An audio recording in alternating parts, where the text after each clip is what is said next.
for March 8th, 2023. We welcome you here. We are going to start with our Pledge of Allegiance, which will be given by Commissioner Kendall.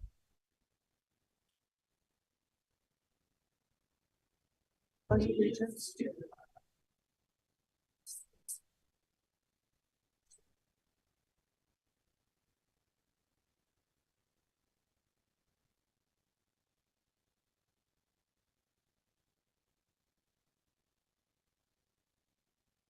Thank you. Okay, we will now have a roll call of commissioners. We will start with Commissioner Whitlock. Jeff Whitlock, no conflicts. Arlene Wally, no conflicts. Lisa Jensen, no conflicts. Robert Knudsen, no conflict. Melissa Kendall, no conflicts. Andrew South, no conflicts. Daniel Gonzalez, no conflicts. Thank you. Do you guys want to start? Okay. We have 6 items on our agenda tonight. The items with stars next to the item number are something that is legislative, and we just make a recommendation to the municipal council on those items. The items without a star next to them, we will be making a decision on this evening. I should probably note at the beginning of the meeting that we will not start discussing a new item after 9 o'clock. So if we're still in a meeting at that point, just have that on your radar. We will start with item number 1. Item number 1 is legislative. So we will be hearing it and making a recommendation to the municipal council. Ginny Smith requests annexation of approximately 9.1 acres located at approximately 5500 North Canyon Road. The subject property lies adjacent to the North Timpview neighborhood, and Mr. Larson will be presenting it to us. We are missing a clicker, so that should be coming here shortly.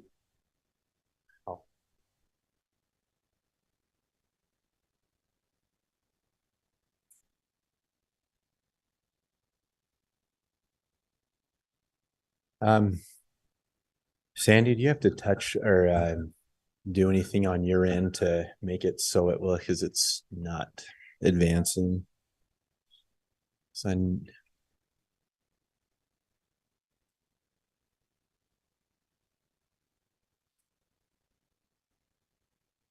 okay, there we go. Okay, thank you. So this is the Smith Provo annexation. It's a relatively smaller annexation in the kind of in the northwest part of the city, or excuse me, northeast part of the city at the mouth of Provo Canyon, and you can see it highlighted there in the red. Let's see if we can get this thing to advance. Maybe. Okay, there we go. So here's the vicinities, and this also is a zoning map, and it's kind of helpful for context. Subject property is right there, right? It's 2 pieces, so you've got a spot right there, and you got a bit of it right there as well.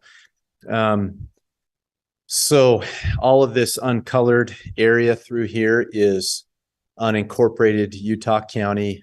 Right through here, and for the sake of this is kind of a peninsula area of Utah, unincorporated Utah County. So again, a little more close up here. What you've got on the property here? Let me point out a few features here. You've got the applicant is Ginny Smith. Her home is right here. And then you've got a Provo City facility right there, and then a Provo facility right there, and then more Scott and Ginny Smith property right there used for agriculture. So for context, this is the Indian Trailhead parking lot right there, and that, so limited traffic on this road. Scott and Ginny Smith owned quite a bit of property throughout this area. They've been really good residents, and are interested in coming into the city now. And so the city is interested in bringing some of their water facilities in with this annexation. This now, for orientation's sake, this is the annexation plat, and if you flip it to the right 90 degrees, that'll probably make more sense. North is going to be right here. So again, Scott and Ginny Smith's home right there. The water facility, Provo City water facility right there. Agricultural land, and then another water facility right kind of in that area. And then of course Canyon Road runs through this area right here, and you've got University Avenue right below, right to the west. 9.1 acres is what's proposed to be annexed. These are pieces that are not contiguous, but they are little pieces of a peninsula of unincorporated Utah County that Scott and Ginny Smith have asked to come in. One of the things, again, Scott and Ginny Smith have a lot of property in their holdings. They want to come in. This is kind of an initial step for bringing their property in, bringing in some of it. There's also some safety concerns that they feel will be improved by coming into the city as well. So one thing I will note, a couple of things actually. So Scott and Ginny have their home right there. There is a city water. There's a city water connection already to that home, as well as there's a water connection to this property. I'm told they also enjoy garbage collection as well through the city right now. They aren't connected to other city. There's no power, storm drain or sewer connections on these properties, and their intent isn't for development. So there's no plan to improve the utilities through this annexation process. It's basically just bringing the land in as it is. And they've they're not requesting to have additional utilities with this annexation. So the annexation process is a pretty extensive one. We have a whole host of noticing requirements that we need to go through. This is just kind of one of the earlier steps in the process to, number one, make the Planning Commission aware of this and get your recommendation so we can forward it on to the City Council, get your recommendation on this annexation. Once from here, it will go to the City Council for a public hearing, and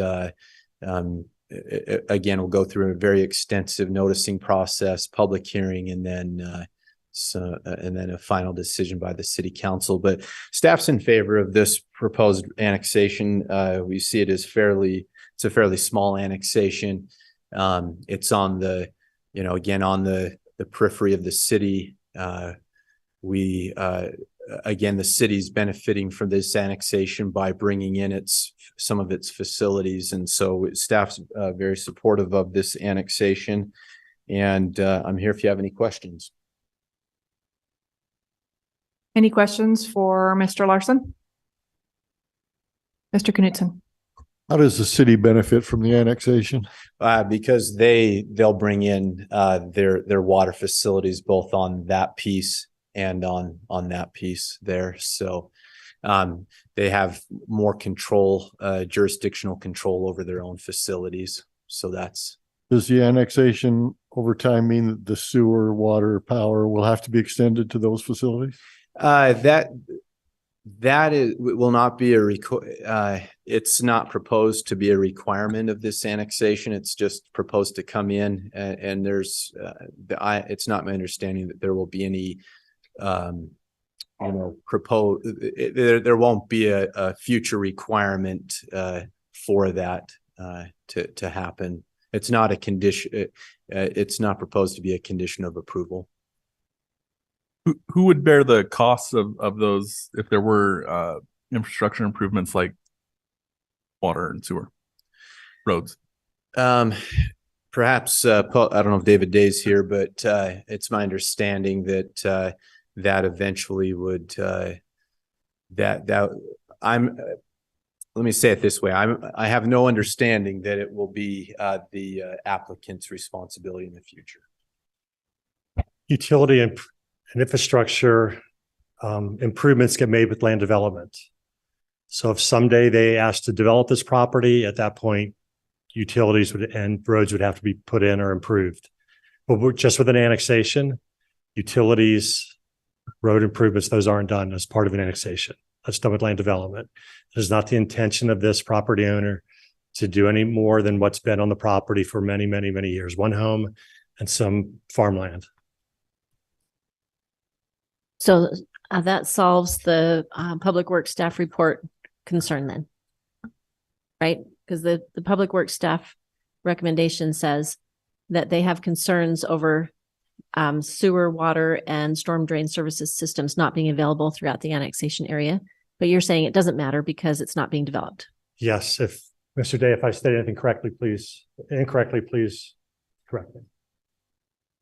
Just so that everyone knows what she's referring to, the last page of the staff report says that the Public Works Department has major concerns. So either that's a typo or a misunderstanding, it sounds like.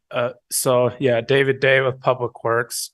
That is just to make it perfectly clear that there are no utilities. There are some utilities, but there's no plans to do anything with them at this point, and that there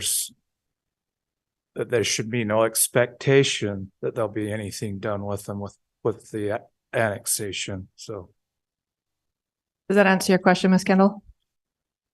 Okay. Any other questions for staff? Is that a yes? Mr. South? I think, Mr. Larson, you had mentioned that there's interest in bringing other properties in. If I understood that correctly. Eventually, the Smiths would like to bring, it's my understanding the Smiths would eventually like to bring the rest of their properties in, but that's not a short-term, that's not in their short-term plans. And is there an advantage of doing it in phases versus doing it in one shot? Are they if the properties are contiguous? Yeah. So the Smiths met with myself and the mayor and several other city officials, city department people several months ago.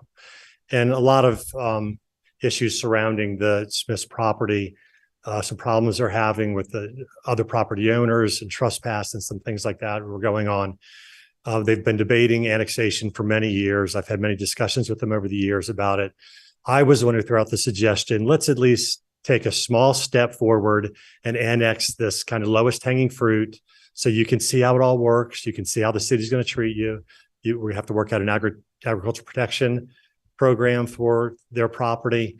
So this was a test case. It was meant to be step one of something greater someday, but there was no commitment as to when someday would occur, what other property would come in when. This is just meant to be the first step towards annexation of their land. So when you mentioned earlier in your report that safety issues were concerned, are you referring to trespassing? That's one of them. Yeah. I have a few questions about how the annexation process works. Does this request automatically include a zoning designation as the code language implied, or is that going to be a separate application? I think we're still working on that a little bit, but the city code says that it's connected to the land use designation. So this, in your staff report, there's a map that shows the land use designation for this area. Most of it's in a residential designation.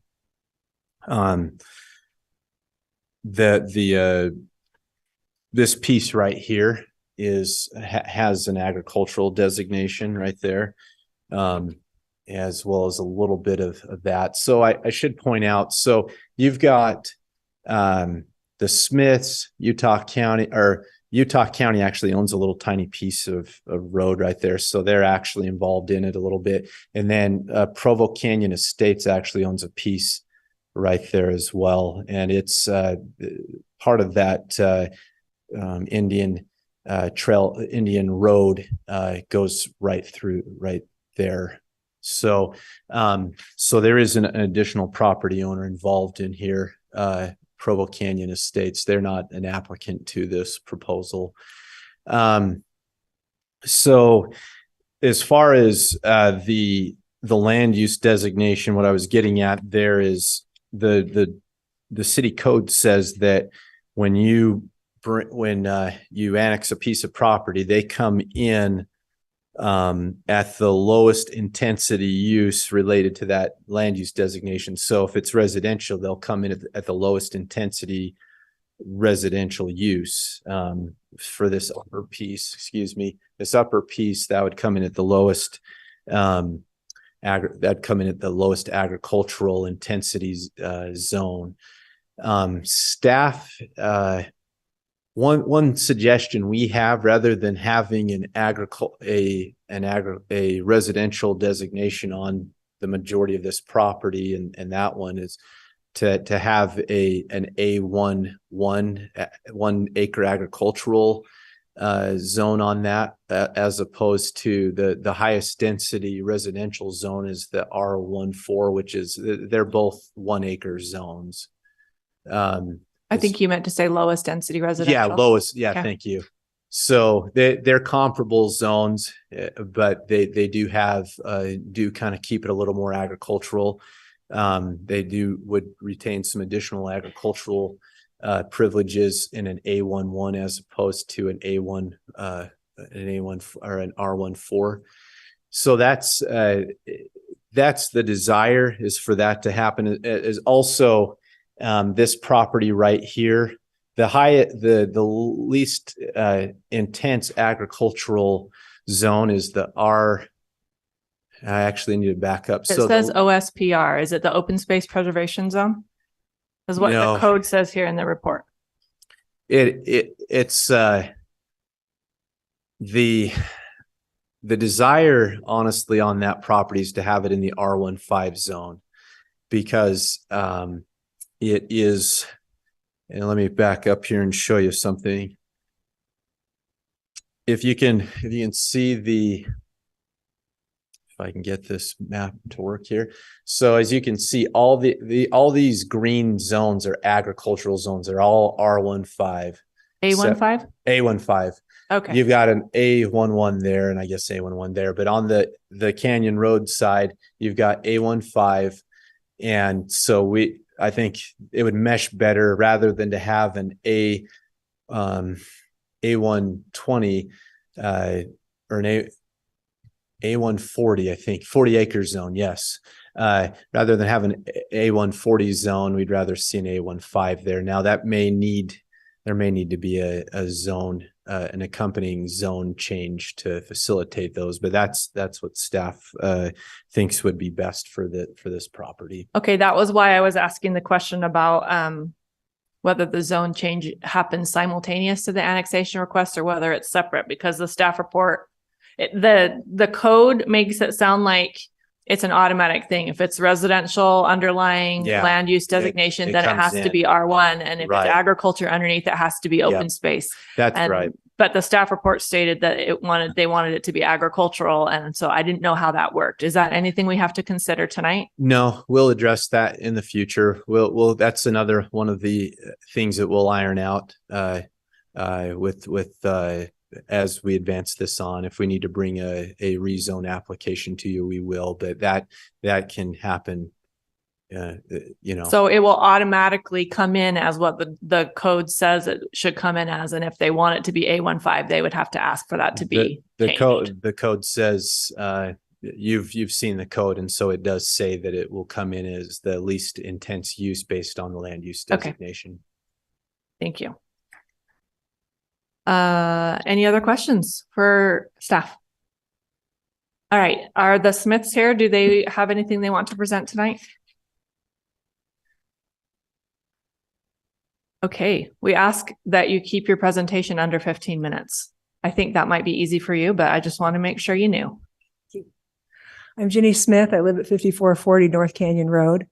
My husband's family settled the land where we now live and the northern end of what we would now call the North Timpview Neighborhood many, many years ago and in the 1860s. And someone from that family since that time has been engaged in agriculture ever since. Our grandchildren will be the 7th generation of Smiths engaged in agriculture on this ground. When other people look at our 50 acres of farm ground, they may see open space or untapped potential for development. When we look at it, we see a heritage of hard work and sacrifice that provides our family with a stewardship and a lifestyle that we treasure, even as we swim upstream in ever-changing developmental culture around us. Someone might look at our annexation application as a sign that we are ready to be done farming and are ready to develop our ground. To the contrary, we are choosing to annex this portion of our property that is adjacent to Provo City at this time to steel ourselves for and protect our property from the development that is surely to come.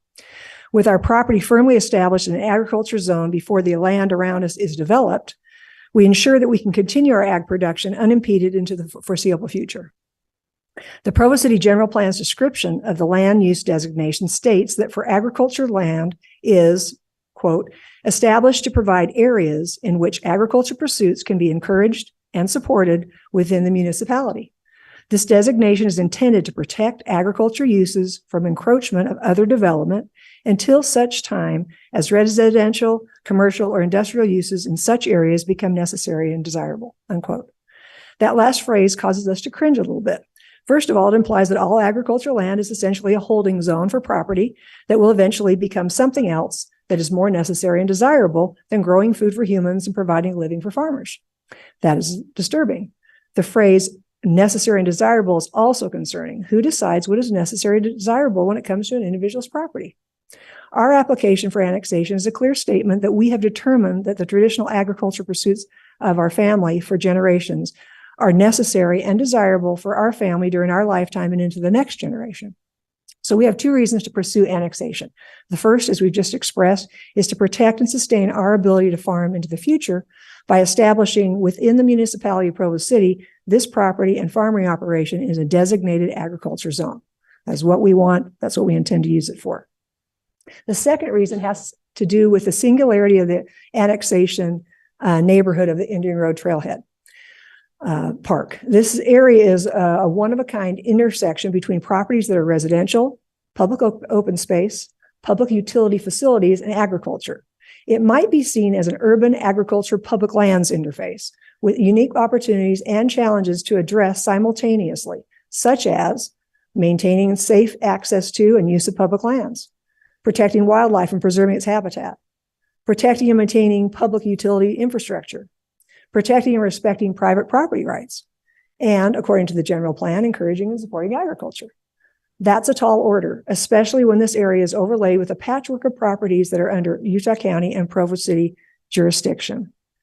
When there is an issue to address or problem to solve, who do neighbors or the public turn to? This has been a challenge. 2022 was a particularly difficult year in our end of the neighborhood. There were a number of things which we won't go into detail, but I'll just list some of them that you might not be aware of if you don't live in that neighborhood or you don't encounter that. We've had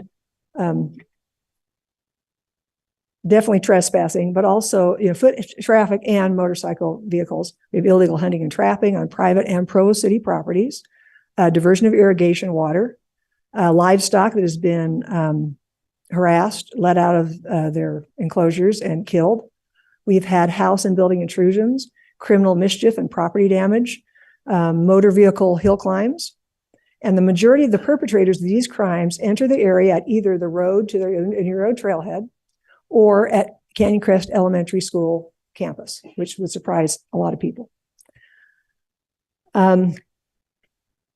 When there is a challenge and a piece of property, this has been a challenge. For instance, when a piece of property owned by Provo City lies in the unincorporated Utah County, who responds when a crime is committed?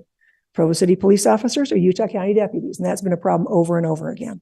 Down the street a little bit, when there's been fires, who comes to take care of the fire? We had one, quite a few years ago, and the firemen just stood there waiting while everything was burning because they couldn't determine whether it was Utah County or Provo City. Annexing the public and private properties that are included in this application creates a corridor of uninterrupted Provo City jurisdiction in this critical intersection. This will make it possible for city departments to work with neighbors to address challenges and opportunities in an intentional, cohesive, proactive way to promote safety and security, communication, respect, and enjoyment for all stakeholders. We have no expectation of improved Provo City services except for police services as we annex. Public Works concerns about water and sewer, Brandon addressed them, but we're going to add to that our home property has had a Provo City water connection since 1945. Our 3.03 acre piece up there has a culinary hookup since 2001. It was in return for an easement that we gave to Provo City for a drain line from the water tank to the Timpanogos Canal. Our farm and yard are irrigated with water provided by the Smith Ditch Irrigation Company, so there won't be an additional burden on city water facilities. There are at least a dozen properties in the North Timpview neighborhood that we are aware of that have been annexed into Provo City with a septic tank. Their owners, like us, will connect to the city sewer system when development brings it by our property. And we now enjoy Rocky Mountain Power, and at some such time that Provo City Power would come by, we'd be happy to have their services. That's it. Thank you. Thank you. Do we have any questions for the applicant? Okay, thank you. Thank you. All right, at this time, we would like, if there's a neighborhood chair here to speak to this, or a district neighborhood representative to speak to this. Okay, we can open this up for public comment. Public comment will get 2 minutes each, and one time at the podium, no double dipping.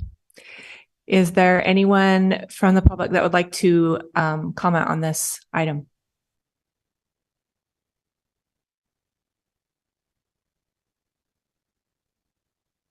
Sandy, can you put the timer up? Thank you. My name's Steve Turley. I own the property that is located right there. It's 7 acres. And you'll see that it is in it has been annexed by Provo. The issue that I've got a big question about tonight, I hope there's an answer, is our lot, our property up there, 7 acres, plenty big enough for zoning purposes, but there's no utilities there. There's no access to sewer. There's no access to water. There's no access to Provo City Power. There's no storm drain up there. But if my property was not in Provo City boundaries, it could be developed in the county. So I don't have any problem with annexation, but annexation without utilities means you just get a dead piece of ground like mine. So we have trespass all the time because we can't do anything with the property. We have homeless people living on our property all the time because we can't do anything with the property. We can't improve it. We can't do anything with it. And so my problem is the comment was made by staff that said this is just a small step forward, maybe just to put this property in some kind of dead status. There is also a declaration of zoning law. Utah County filed an action against these property owners in about 20 years ago, and I hope someone will take a look at entry 26510 filed back in 2004 because of the lawsuit that was filed against these owners by the Utah County attorney because they were all supposed to be treated as a single zoning property, and I believe that this action would violate that because it would disassociate the zoning for different properties, and it was supposed to be the same zoning uniform throughout the properties until all the properties were brought in. There was I don't have a problem with the annexation, but I think that Provo's making the same mistake, or is almost making the same mistake now as they did with our property by getting a little anxious about doing the annexation, only to find out that without services, there's nothing to do with these properties. So I hope these questions can be answered. I don't have a problem with the annexation as long as it's done right. Thank you. Any other public comments?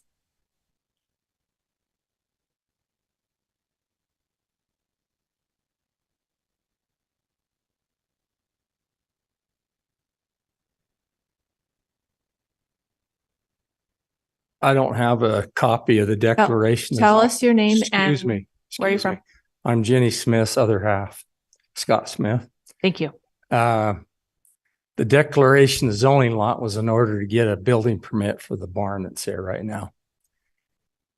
We had inherited the ground, obtained the ground from my father in 86, and the zone had changed.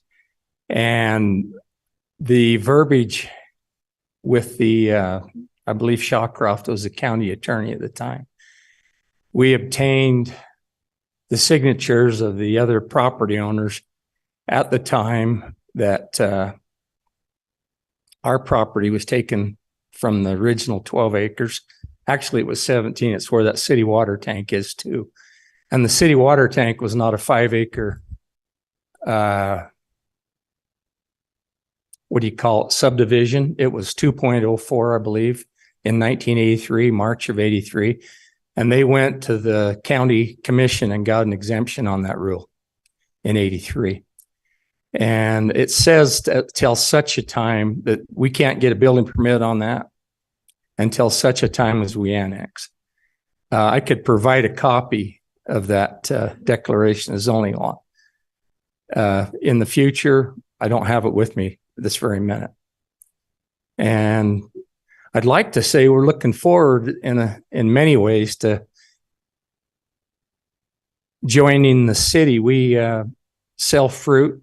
That's what we raise, about 70 ton. We're not a large grower by the commercial standard.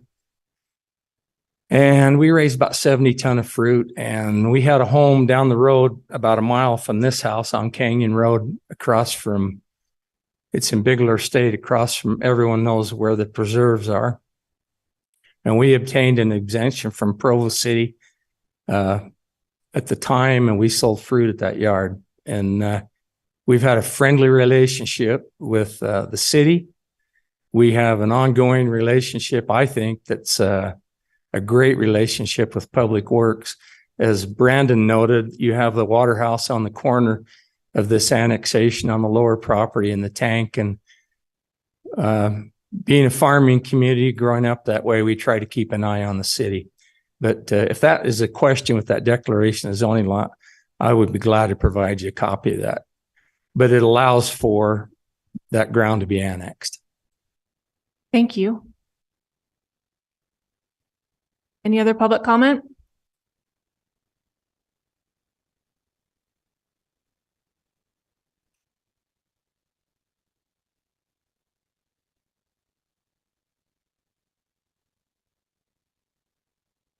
Okay, we will close the public hearing portion of this item, and we will discuss among ourselves as commissioners how we feel about this. If I understand our purview correctly, the information on page 2 of the staff report that gives the overview, talking about the zones and the critical hillside overlay and that pressure zones for water and all of those things are interesting but not relevant at this point because there's no development being requested. Is that the same understanding that you all have, commissioners?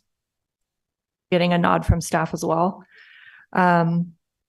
So it seems to me that the only thing we need to address is whether we're okay with the annexation request in relation to proximity to adjacent properties or the benefit to the city or any other reasons that we may find.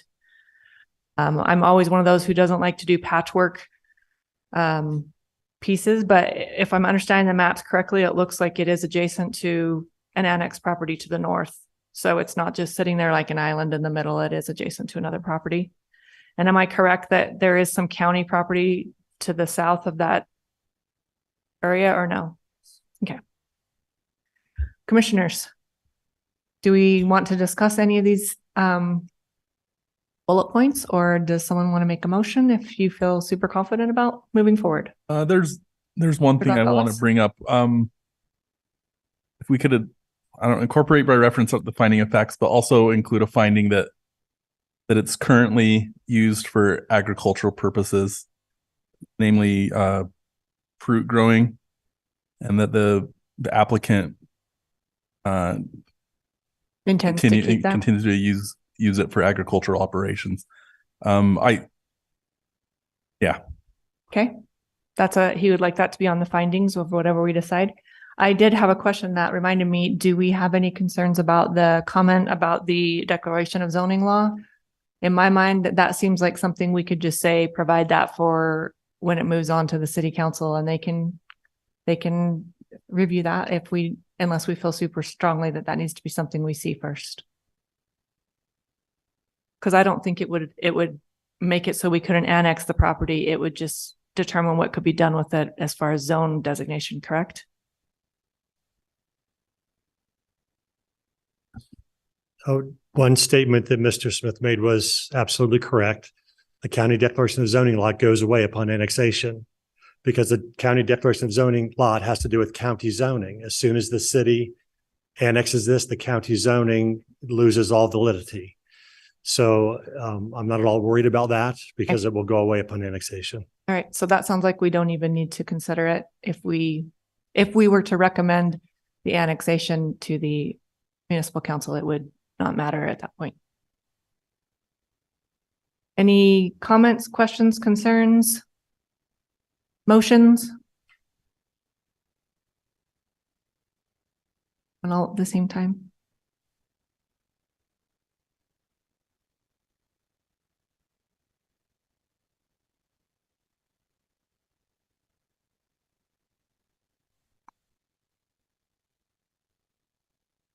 Miss Kendall? Okay, I see some special finger pointing going on back here, so I'm choosing you.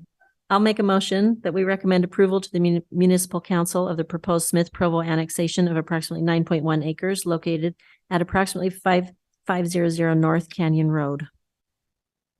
Okay, we have a motion to recommend approval to the municipal council for item 1.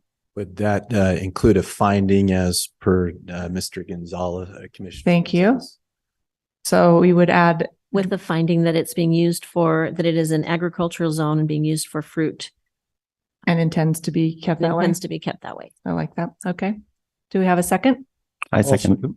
Whoa, I think Mr. Whitlock beat you. Mr. Whitlock with the second. And do we have any discussion on the motion aside from what we've already clarified? Okay. We have a motion and a second to recommend approval to the municipal council for the proposed annexation listed in item number 1 with the finding added that this is agricultural land and they intend to keep it that way. Start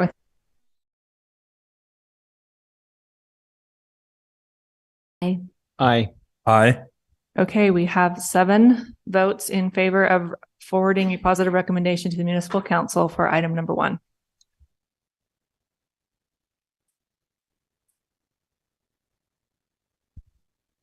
All right, item number 2 is also legislative. I don't have it written on this memo. Development Services requests inclusion of certain appendices from the 2004 general plan into the 2023 general plan. And Mr. Larson, our staff hero, will present this one to us as well. Staff hero. So we got the general plan adopted last, well, I guess it's now March. So about a month and a half ago. And we found that when we brought it to you, we didn't talk about incorporating the appendices from the old general plan. There's a lot of appendices, roughly 20 to 25 that still are pretty valid. They're attached to the old general plan. And so when we took this to the council for approval, we did, the council moved to attach a number of those appendices. And then they found in creating that ordinance, there were a few that were left out. And then also we realized that we never brought never had that come before you as a recommendation. So we need to fix that ordinance to, the city council needs to fix that ordinance to include all those appendices that are missing. Plus we need your recommendation. So what, more specifically, here's the list of appendices. So when we brought the general plan to you, we brought the general plan plus appendices A, B, C, and D, appendix A, B, C, and D. Now we're proposing to take all of those, most of the old appendices from the old general plan, minus 6. There's 2 that I became aware of even after I did this staff report. Those 2 have been replaced as well. And then there were 4 that we were aware of when we made the staff report. So we're simply asking you to consider recommending approval of those appendices as shown before you, recommending that the council include those as appendices to the 2023 general plan. And if you have any questions, I'm here to answer them. So, Anyone have questions for Mr. Larson? Ms. Kendall? What are the 6 that are not included? so you see the 2 there, South Joaquin residential design standards. Those have been incorporated into other zones. I'm told that you're probably familiar with the LDR zone, HDR, MDR. Those design standards were actually just incorporated into zones and aren't needed anymore. Slate Canyon area master plan was replaced by the southeast neighborhoods plan. And then there was let's see if I have those before me. There was one that had that was related to the celebration. There was a celebration master plan, or there were some findings related to a special area of the city over by the new Provo High School. We took that out because it's no longer applicable. There was also some findings. There was another dated document that was specifically related to that general plan, and then there were 2 others that I can't remember. They were all just outdated documents that were no longer applicable. Their planning worth ran their course and are no longer needed. So I'm trying to remember those other 2, but yeah, we went through the list even at the city council meeting and just started crossing things off and found that those were no longer needed as we move forward. I can, if you'd like, I can go find those for you, but yeah, staff evaluated them and they were no longer needed. They just were completely outdated. Like one of them was from 2009 and there were a number of them that just were very outdated. These appendices are not representative of all the neighborhood plans, right? There's some of them are neighborhood plans, but not all of the city's neighborhood plans. This includes the whole list of neighborhood plans that have been completed. The city has plans to hit all of the neighborhoods eventually, probably more in groups rather than as single neighborhoods. But yeah, this is the list of documents and appendices and plans that have been completed to this point. So if there was a neighborhood plan that was in the old general plan and it's not here, where is that going? And will that still be a valid document until it's revised? They're all there. You only have Joaquin downtown, Franklin, Southeast, Timp, Mazer, Southwest. Those are the only neighborhood plans that have been completed. There are no other plans that have been I think completed. what Ms. Kendall's saying is they're not on this list. Are those the ones that were already taken in when the city council approved this several weeks ago? Yeah, Is that why they're not on our list here? No, there are no other plans that were generated. These other documents, they were likely something similar to there were a couple of documents that were related to findings that were made in connection with the creation of zones. They just weren't needed anymore. A couple of them, I'm trying to see if that's still up there or if we took it out. Like look at 14, general plan amendments. That list is simply just a list of every time we've amended, anytime we've changed the general plan map. So we needed to carry those on, but we took one out that was related to the celebration neighborhood. All it was just findings. Like when we had this meeting, we made these findings, and they're important there's important planning information. So we're going to include that as part of the general plan. So it's still before the eyes of the city as they make planning decisions. And so the other documents were similar to that, where they were not neighborhood plans. They were just documents, findings from old meetings or old planning processes that had kind of ran their course and are no longer valid. So there were other neighborhood plans though in the old general plan. Ms. Kendall, I think I figured out why we were both confused. If you Okay. turn the page over, they're all there. I thought I looked. So we've got Joaquin, downtown Franklin, Southeast, Temp, Mazer, Southwest, and Wasatch isn't on there. There is no Wasatch. there isn't a plan. Wasatch neighborhood plan. Was. There's no Wasatch neighborhood plan that I'm aware of. If you go on the website, there's Not in the general it's plan. not in the general plan. It hasn't been there. So if we approve this and we find that there were other things, it doesn't negate those, right? These are- No, we can this is- come and do the same thing. We can just come back through and Okay. add them. But this is the list this is the list that came from our old general plan. I just have a question about Appendix R, which I guess would be P on the revised one. Mm-hmm. You said that that's as amendments come, but since it's a brand new general plan, is that basically an empty document right now? It's an appendix waiting to be added to? How does that work with a brand new general plan that we have an appendix that has amendments in it already? Right. Yes. What we're saying is we want to carry it over because it's important. That document has important planning information to show us like how the general plan was amended previously. So we want to carry that information forward and make sure that it's not lost. Okay. Does that answer your question, Ms. Kendall? I'm sorry that I interrupted because I had the same question. I think so, as long as doing this doesn't negate if there was anything else that Okay. we've missed that didn't get in there. Any other questions for Mr. Larson?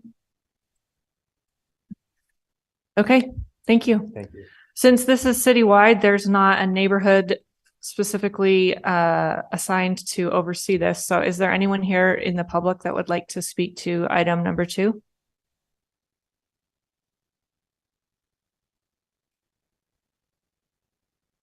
I can't believe nobody's here tonight to talk about a list of appendices.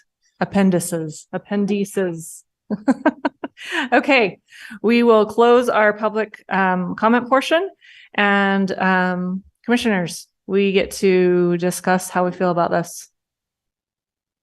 Mr. Whitlock. Seems reasonable. Okay, this feels like just a housekeeping item. I'm ready to make a motion. All right, Mr. Gonzalez, go for it. Yeah. I recommend approval of item number 2, development services request inclusion of a certain appendices from the 2004 general plan into the 2023 general plan. And I would add to that, if I may, with the staff alterations that were shown on the screen as opposed to our report. I don't Yeah, know if we need to including the- specify that. Including the most recently recent version updated of the list showing two Okay. red lines. Mr. Gonzalez has made a motion to forward a positive recommendation to the municipal council for item number 2. I'll second it. Verlene, Ms. Wallen has seconded that. Is there any discussion on the motion as stated? Okay, we'll start with Mr. Whitlock. Aye. Aye. Mr. Knutson, Aye. Aye. Aye. Aye. and I will also vote aye. That is 7 votes in favor of forwarding a positive recommendation to the municipal council for these changes in item number 2. All right, this brings us to item number 3 and 4. We are going to have these presented and discussed simultaneously, but we will make 2 separate motions at the conclusion of the discussion. Item number 3 is administrative, which means that the Planning Commission will make a decision tonight. Item number 4 is legislative, which means that the Planning Commission will make a recommendation to the Municipal Council for a final decision on that one. Dustin Wright is our staff member in charge of these items, and we'll have him present this to us at this point. All right, thank you.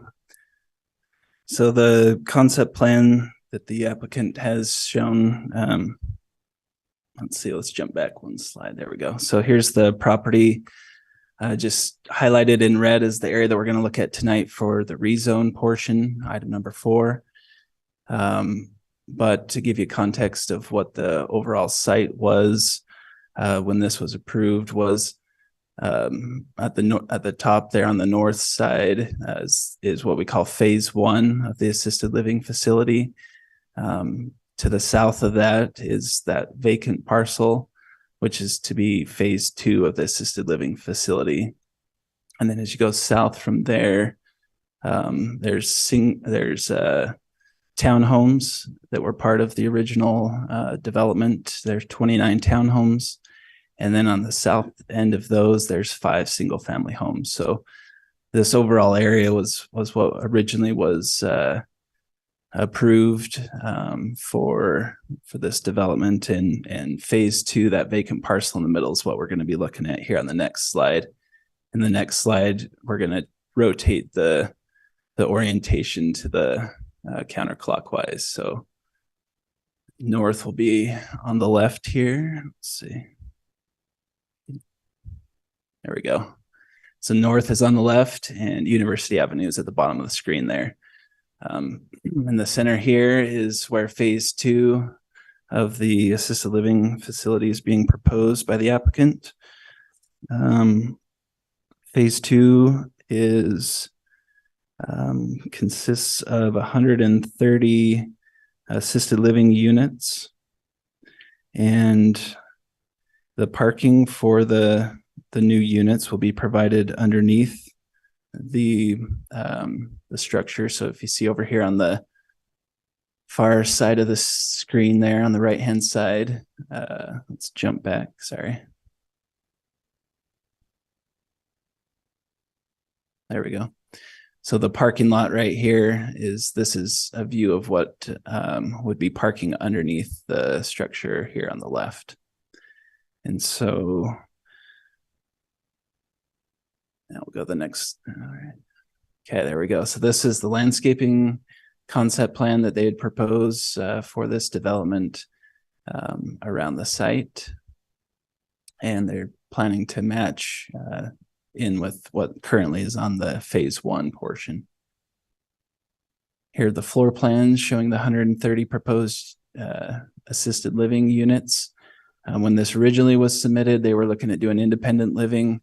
And then they've needed to pivot from that and change that from independent living to assisted living, which is similar to what you'll see, what we have on phase 1 is that's all assisted living. And then here are the elevations that are being proposed.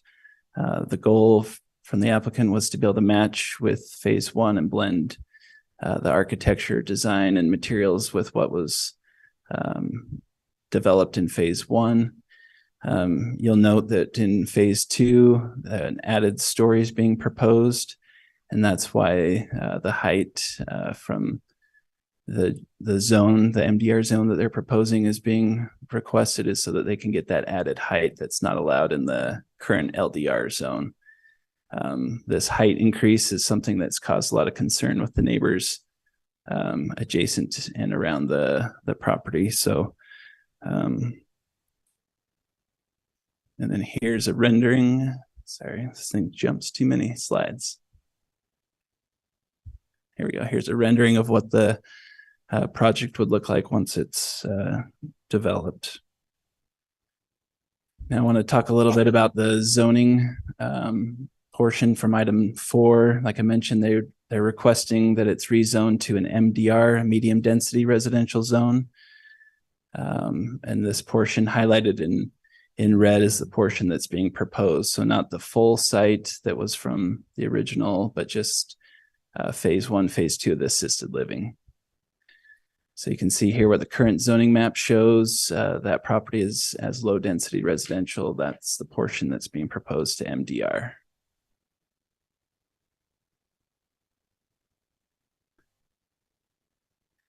And so I want to talk a little bit about when that first phase was put in, there was a development agreement put in place because there was so much neighborhood input and concern with what was being proposed. It was over about a year or so of input and intense negotiations to get that project approved originally. And as part of that, there was this development agreement created that included that it would be in the low density residential zone, which it is now, and it would be 187 licensed assisted living beds in the development with phase 1 and phase 2. Phase 1 had 133 beds in that, so that left 54 beds for phase 2. The applicant is requesting that this development agreement be amended. So they'd be asking the city council to amend the existing development agreement to change it to allow for 130 assisted living units in phase 2, which would be 151 licensed beds. So that's 97 more beds than what currently is permitted in the existing development agreement. They're also asking that it be changed from LDR to MDR in that. They've put in the development agreement that it would limit the age of occupants to 55 and older. And the concept plan that we looked at would be included in the proposed development agreement amendment. So a couple things I just want to mention with phase 2 is that the MDR allows for 45 feet in building height. The current LDR zone is 30 feet. The development agreement they're proposing doesn't limit the height, but they're proposing a height around 40 feet in the concept plan. The concept plan also shows that they'd have 16 stalls beyond what's required by the code. So those numbers are in the staff report, but the 16 stalls, in addition to what the minimum requirement is not included in the development agreement that's being proposed. So those are a few things I wanted to highlight on. We have received quite a bit of feedback from the neighbors, especially the ones that purchased the homes to the south and had the reassurance of the development agreement that's in place that they would have that they knew what they were going to have across the street when that got developed. And so amending the development agreement is a thing that can kind of undermine what its intent is. Its intent of a development agreement is to make sure everyone knows what's being proposed and what's going to get built and what's going to be there. And so staff's not in favor of changing the development agreement. And I would be happy to answer any questions you have related to items 3 and 4. Commissioners, do you have any question for Mr. Wright?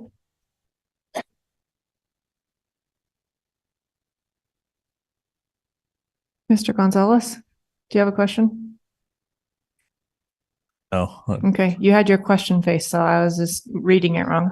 Oh, I have questions. Yeah, no, later. Okay. The applicant.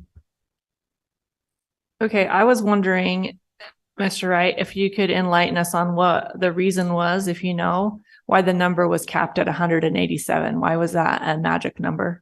This is mostly just to understand the context of the decisions. Yeah, I don't know how they got to that specific number. Okay. And then I have 2 other questions. It said that the applicant was originally looking to do independent living units, but it was determined that this wasn't going to work with the city code. Can you tell us why it had to be moved to assisted living?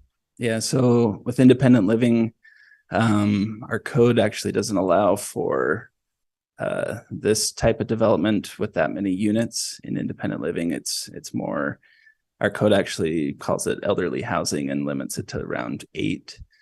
So it has to be a smaller project. 8 units, yeah. Okay. So that wasn't going to work for this, so they needed to change that to assisted living facility. Okay, awesome. Page 3.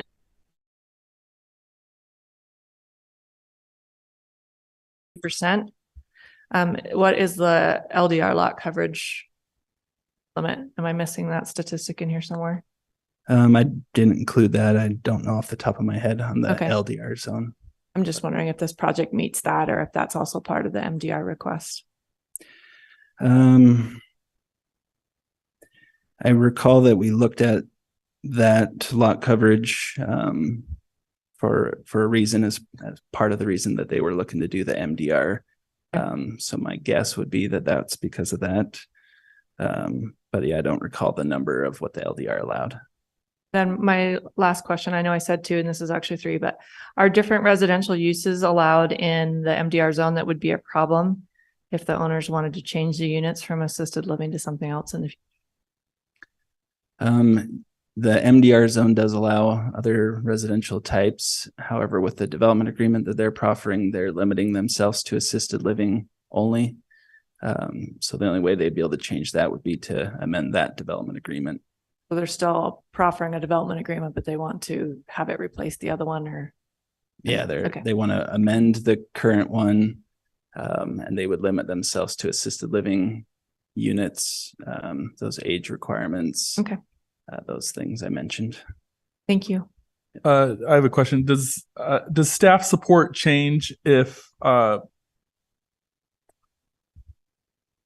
still building over the units allowed, but the height is maintained at 30 feet? I know that would basically shave off a whole top floor, but does staff support change with that? To change the zone to MDR? If they're keeping the height at 30 feet? No, because part of the thing is that they're over, there's 2 parts of it. One, they're changing the zone and it changes building height and units. Then the other part is they're asking for a revised development agreement. So there's different reasons to recommend no. You know, some reasons are development agreement related, some of them are zoning related.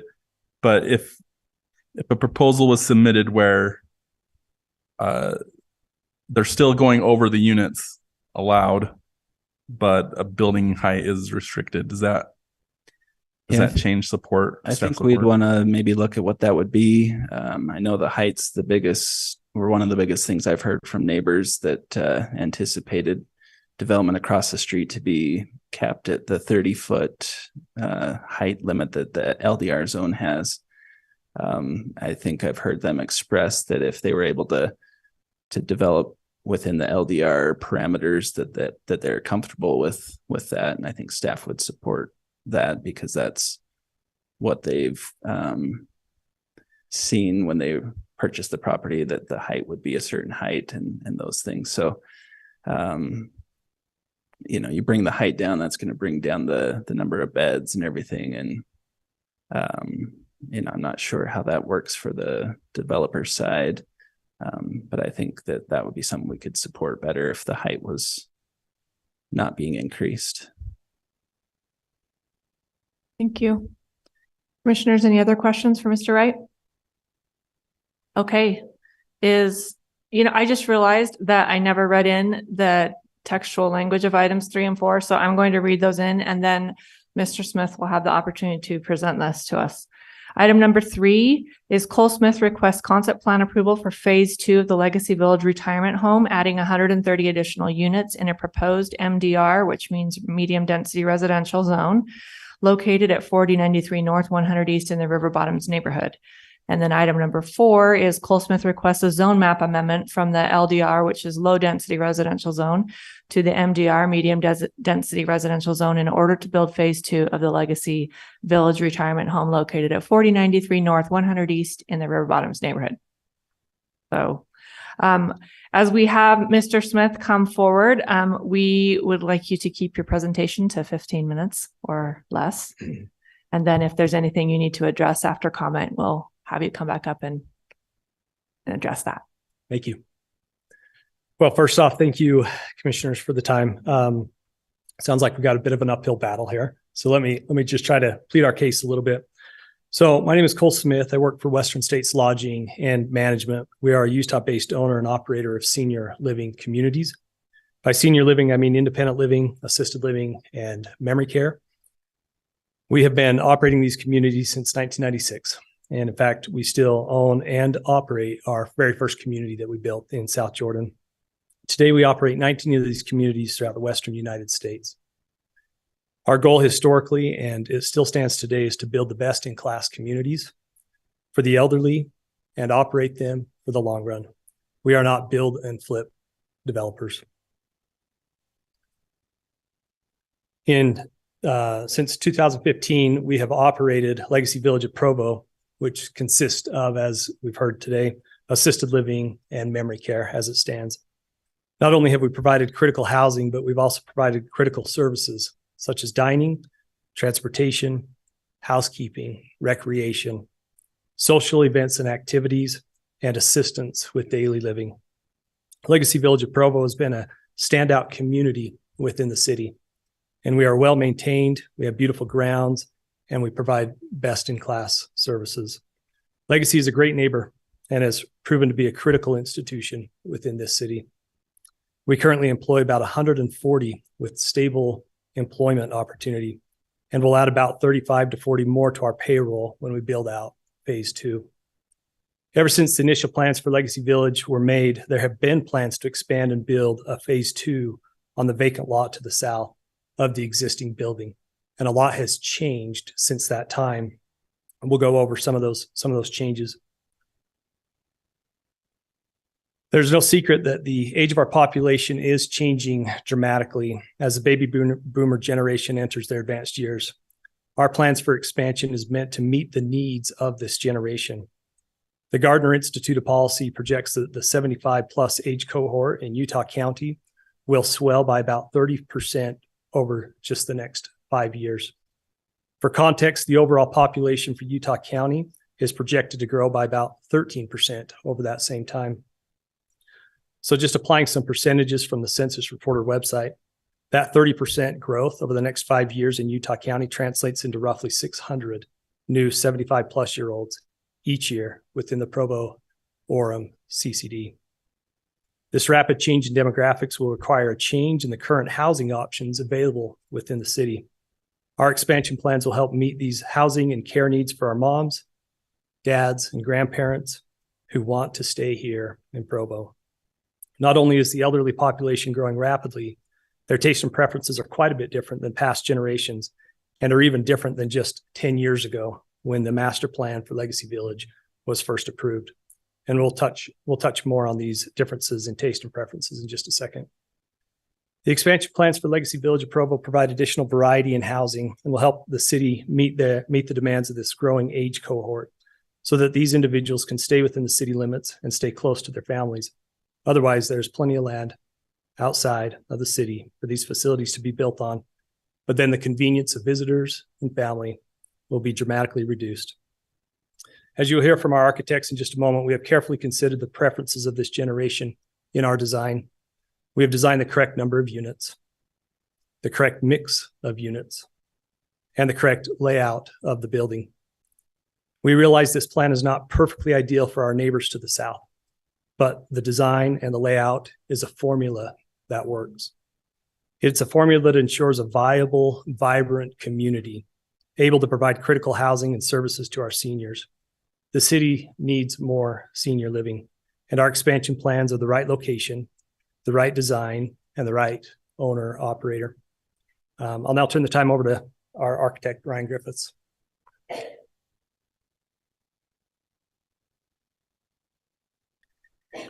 My name is Ryan Griffiths. I'm with Beecher Walker Architects located in Holiday, Utah. We've been specializing in assisted living since 2005. I think since that date, about 90% of my time has been spent in designing senior living facilities, and have been involved in the design and building of well over 3 million square feet of this use during that time. Over the last 18 years, we're proud to have been a driving force in what Cole has referenced here is we have striven to change the assisted living industry from a model centered around institutional facilities where our seniors were afraid to be committed to residential and home type resorts where they can go to live out the rest of their lives in dignity and enjoying their friends and their neighbors and excited to be a part of a community. I just want to jump into some of the things we've changed in the interest of time here. Let's see if I can figure out how to use this. There we go. Why did it? There we keep skipping that one. It doesn't want me to go to the parking.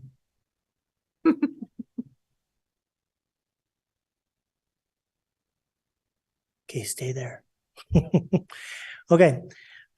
We feel that our plan that we are proposing has dramatically improved the traffic flow and parking model from both of the previous designs put forward on this project. The original approved development agreement for this project showed the entry, porte cochere, and the actual parking stalls accessed directly off of 4040 North. The subsequent proposal submitted by others had the entry opening towards 4040 North in a parking lot that had 2 access points off of 4040 North. Both of these designs would have significantly increased traffic, noise, heat, and light pollution for the neighborhood to the south. Our design minimizes additional traffic, keeping only the existing access way. It removes parking and parking lot from the southern end of the site, which benefits the neighborhood by eliminating the additional asphalt with its accompanying heat generation, parking lot lighting, and parking lot lighting and car headlamp light pollution, noise, fumes, and other issues generally associated with the parking lot abutting a residential neighborhood. Instead of all this, Western States has opted at their expense to put our parking underground and to face the main entry and porte cochere towards University Avenue rather than toward the neighbors. The existing surface parking will be reduced rather than added to, which is a major difference from the previous designs. City ordinance requires 51 parking stalls for the number of assisted living units being added. Western States Lodging paid for a third-party parking study to be done using similar facilities in the area, which suggested that parking be increased to 80 stalls. We will be providing at least this number of stalls, most of which will be underneath the building. I want to add to that our experience is very similar, that this number of stalls is appropriate for the use and for what will be required for this facility. One of the trends and desires that Cole referenced earlier that has developed over the past 10 years, which we didn't see when we first entered into this market almost 20 years ago, is the desire for covered parking for our residents. This plan obviously accomplishes that by putting the majority of the parking where residents and employees would park underground.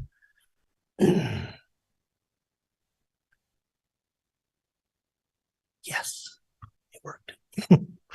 In our floor plans, our additional entry and its location in the facility plays an important role for our residents. It provides a visual cue for wayfinding and is more visible for the community overall. And it's closer to the residents and their units in this phase, which is critical due to their age and mobility restrictions. In order for them to be able to greet and visit with their visitors, our residents have been greeting their families and visitors at the front door of their homes for decades. This provides a grand entry for them to be proud of in their new home in a location that makes it more usable for both visitor and resident. It provides additional space for this to happen for these additional residents and is necessary in this case so that the existing utilities which connect to phase one between the two entries of the phases are not interrupted. In the past 10 years, since phase one was built, many design trends have become essential to making assisted living facilities become a place where residents want to live and find enjoyment and fulfillment. Among these are some of the changes which we have incorporated here and are widely used in the assisted living design of these assisted living facilities today. Many of these trends focus on providing amenities that are as similar as possible to what they have enjoyed previously in their lives. Residents want larger units. This pushes our buildings to be bigger. To to meet their needs and desires and to maintain the viability and long-term stability of our project. While downsizing at this point in their lives is desirable and sometimes necessary, downsizing too much is difficult for a resident. As a quick example of what we've done in our new phase here, and just to compare to what we have in the first phase, our single bedroom units in phase 1 range from 510 square feet to 635 square feet. Our single bedroom units in our new phase range from 676 square feet to 805 square feet, a difference of 25 to 32% in size. The addition of covered individual patios at units where residents can be outdoors in their own homes, albeit in a different manner, is something they've enjoyed their entire lives. In addition to that, most residents have enjoyed garages and covered parking. Our plan implements that without the use of unsightly parking carports. That's what I'm looking for, sorry. Added amenities inside the building help to mitigate the difficulty in downsizing for our residents, and also provide a neighborhood where residents can interact, keep and develop friendships, etc.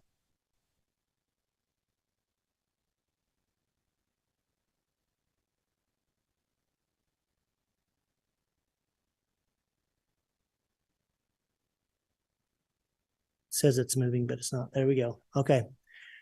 Courtyards. Our courtyards provide a backyard for our residents where they can get outside in a safe, secure, and quiet environment.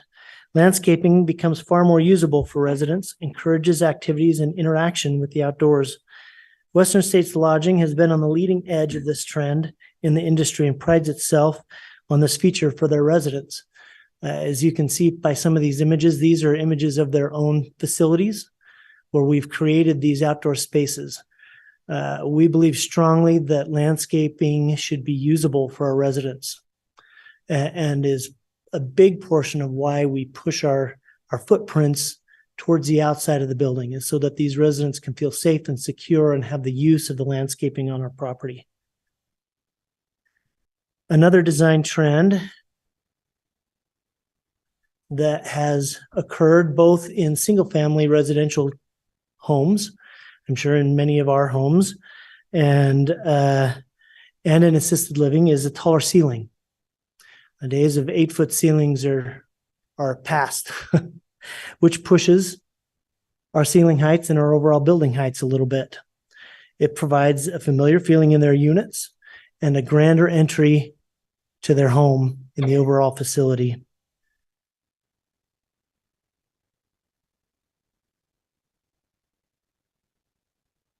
As discussed previously, we've talked about the heights and elevations of materials. Again, our design is intended to match as closely as possible the existing building while also incorporating new codes. So we have taken our building in this area and reduced the amount of stucco, for example, to under 20%. Height. I know this is kind of a critical issue and I've been reading too long, but in our initial meeting with our residents, this was their biggest concern. In response to that, we looked at several different ways of reducing the height of our building. Unfortunately, assisted living is different than apartments. And rather than an apartment can get away with a 10-foot floor to floor height, assisted living has a lot more required mechanical, electrical, and plumbing that requires us to have that floor to floor be 2 feet higher between floors for a total of 12 feet. This graphic shows a dark black line going along the edge that shows the slope of that building. The city code or ordinance defines the height of our building as the average point of that road to the midpoint of our sloped roof. That dimension is only 34 feet along the southern portion of 4040, and along Lover's Lane, it actually gets lower as that road goes up in height. The graphic above shows an illustration of what we have done to try to reduce the height of our roof. We have created a roof well, which is a more expensive roofing system, but it also allows us to put our condensing units in that area so they're not lining the streets and creating noise and nuisance for our residents. And this lowered our roof 8 feet from the original design. If you can look at, there's our materials, which are the same as existing. If you can look at our rendering, now this rendering was done very early on, and it takes time and money to change renderings, which we didn't have. If you look, and I think there's a pointer on here, I'm not sure where it is, but if you look at this, the thing that we haven't changed here is the roof line. But if you look at the smaller roofs that come out above the pop outs in the building, that's where our ridge line will be now. Is at the top of those small gables. So that's a pretty significant reduction in our height there that we have done to try to accommodate our neighbors. Thank you. Just We're to out of close it up, time. the original development agreement density just doesn't work anymore. Unfortunately, a lot's changed in the senior housing industry over the past 10 years. So that's why we're proposing that modification. Thank you. Okay. This project is in the River Bottoms neighborhood. Is there a neighborhood? I know there's an HOA representative, but I wanted to make sure that there's not a neighborhood or a district neighborhood representative here. But is there a River Bottoms neighborhood representative? Okay. You are the HOA representative? We do have a neighborhood. Are you a neighborhood representative for this neighborhood? I am on the district board in this neighborhood, and it was pointed out in emails going back and forth that you would be referred to the staff report of the neighborhood meeting that occurred back in November 4th. That we have in here, yes. So that's why they both had conflicts, so they couldn't be here tonight. But I just want to make sure that was referred to tonight. Thank you. Before I have the HOA representative come up, I just wanted to point out that when you come to the podium tonight to give comments, it's not necessary to repeat things that other people have already said in their public testimony, nor is it necessary to restate what you have submitted to us in writing.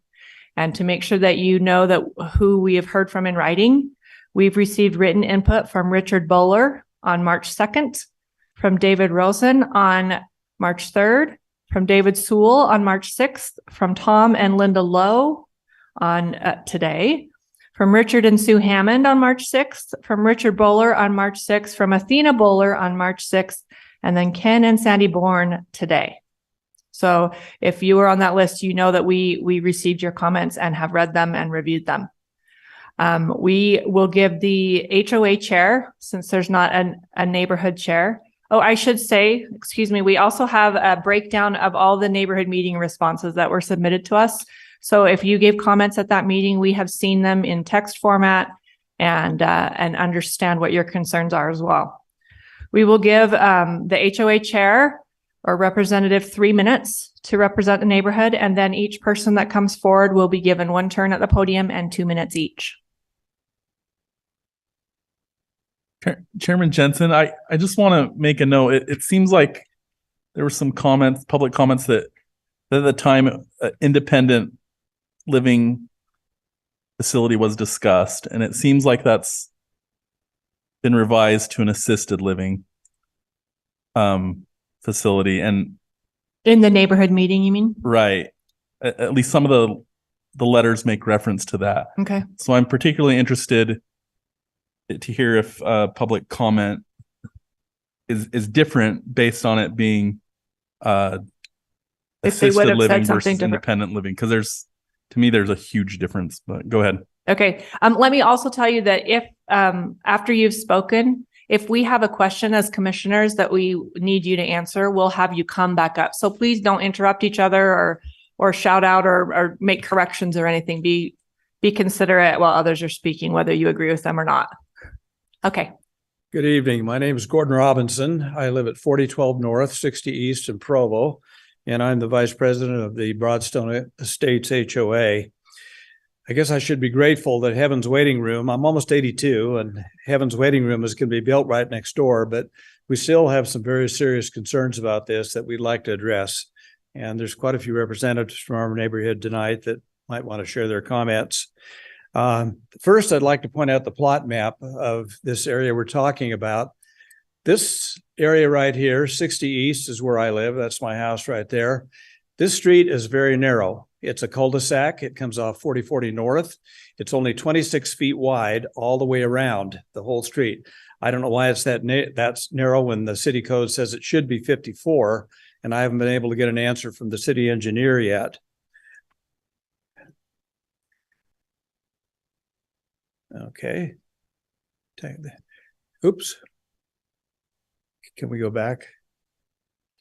There, one more. Thank you. This is my street last Thursday. This is a normal occurrence in our neighborhood in Broadstone. I think there was a book club going on. Ladies showed up, but anyway, the street is very narrow. 2 days later, this is my street again. Something going on in the neighborhood. This is a common occurrence in Broadstone. The FedEx truck couldn't get in because there was cars double parked. We have an issue with the snowplow. The snowplow blade is 12 feet wide by actual measurement.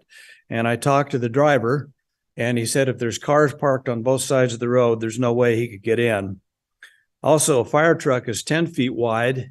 And according to Chief Miguel, if they put their outriggers out on each side, that extends it to another 8 feet. So there's no way that we could get a fire truck down that street if there's cars parked on the street. So the issue is traffic.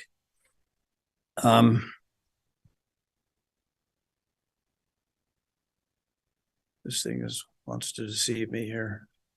There we go. This is school parking. Okay, this is Lover's Lane or 60 East. The street is also narrow. It's only 41 feet wide. It should be 54. And this is a typical occurrence every afternoon when when the kids are being picked up from school. And this traffic extends all the way to the end of 4040 North. Look, this is looking from the other end. And I might note that these cars parked on the side here that are stationary parked are Legacy employees, and they're parked there because Legacy has told them to park on the street. They don't allow them to park on their property. In summary, I know my time is up. These streets are very, very narrow. They're more narrow than what the county or the city code recommends. I might add that we as a neighborhood are not opposed to development. Mr. Smith has been very, very cordial in working with us, but we're only asking that the original developmental agreement stay in place and that this remain an LDR zone so we don't get excessive traffic in this neighborhood. That's all we ask. Could I ask everybody that's here tonight representing this neighborhood to stand up, please? Thank you very much. Thank you for your time. Thank you. Okay. The remainder of the public hearing will be open to any of you who would like to present your concerns, questions, ideas to us. You will each be given 2 minutes and 1 turn. Tell us your name when you come to the podium. My name is Dave Horn, and one of the questions that I have is whether or not a development agreement, you don't have to answer now, applies to post-development or just initial development. Because one of the experiences that I have with Perry Homes is that they never lead or continue to keep up with their original agreements. They built a house for me. They didn't live up to their agreements. And I live on the south side of this townhome property. I'd like to understand, I heard about the number of parking spaces that seems really low, particularly I used to live in Farmington, had Legacy Village in Farmington, and they had independent living there in conjunction with their assisted living. So I don't understand why they say they can't do independent living. I don't understand that at all. Because they have it there in Farmington, and they have, for the independent living residents there, they have 1.5 parking spaces associated with each unit. Half of them are covered parking and half of them are non-covered parking. Similar to the LaFontaine request of changing the zoning that completely or directly affected me and my local neighborhoods. I learned after all that proceedings that using the word neighborhood is kind of invalid from the public and from the people. Even subdivision is invalid because what we're talking about is the local community of people that live around this property. And in your master plan, item number 3 particularly states, recognize the value of single family neighborhoods. And I changed that neighborhood to community, to a local community. You violated that with LaFontaine change of zoning. That's 30 feet from my property. They don't have access off University Avenue. It's off 3900 North. I won't repeat the traffic problems or issues here, but approving this request is doing the same thing to these neighbors of mine to the north of my house as you did with LaFontaine property. And I respectfully request that it's denied. Thank you.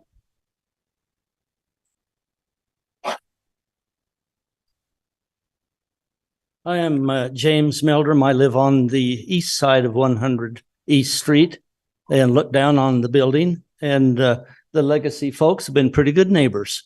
So, but I see a lot of roof. I have 3 concerns. One is the height of the building. And it looks like certainly our county is growing with a lot of population. Some of us are living a little longer too. So the senior need is probably there.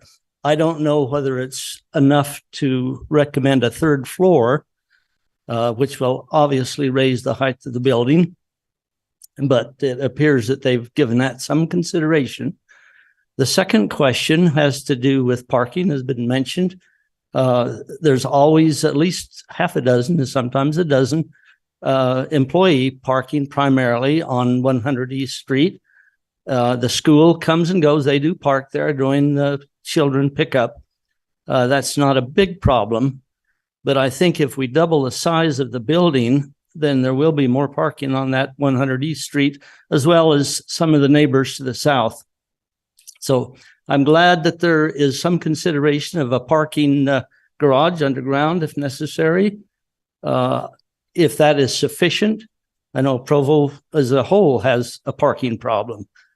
So we need to consider that. The third question I have is concerning the citizens who live there. I sit down and talk to a few of them. We watch people coming out with their wheelchairs and go up and down the 100 East Street. There's really not a lot of space for those ambulatory patients to come out and enjoy the outdoors. So that needs to be considered. I did pay attention to the line of trees on the south and a little bit, and there is some central place for those people to go out and enjoy a little sunshine. Maybe there's not enough. There is a possibility that's been discussed with Park and Recreations in the past, just across from 100 East and immediately due east of this proposed development is about 20 to 30 feet of city space that could be used for a little bit of a bench area, perhaps a walking area, could be improved. So I'm hoping that the developers consider that, possibly the city with Parks and Recreation could help provide some space for a better living for those people who can get outside and would like to. Thank you.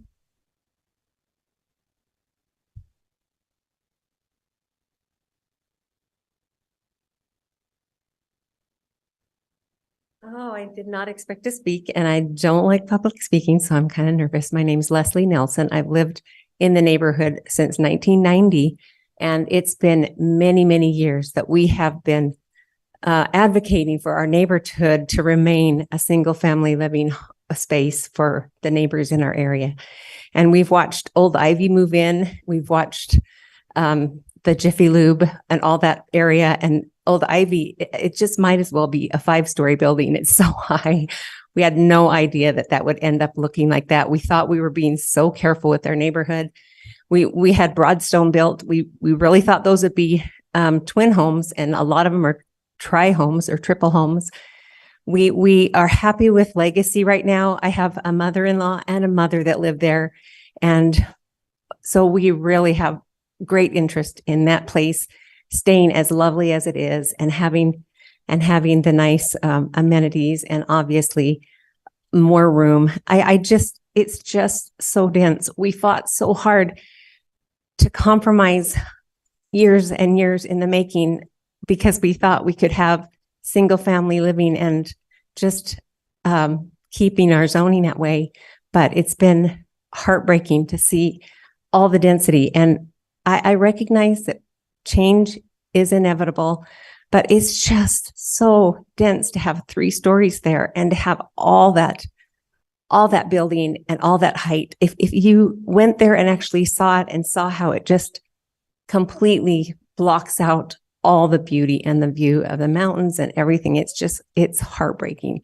And we would love it to just stay what we agreed on in 2015, and what the neighbors fought for, to keep it lower density. 54 more units is what we really were expecting. After phase 1, we thought, okay, well, phase 2. It just is sad that the arrangement is reneged. Thanks. Thank you.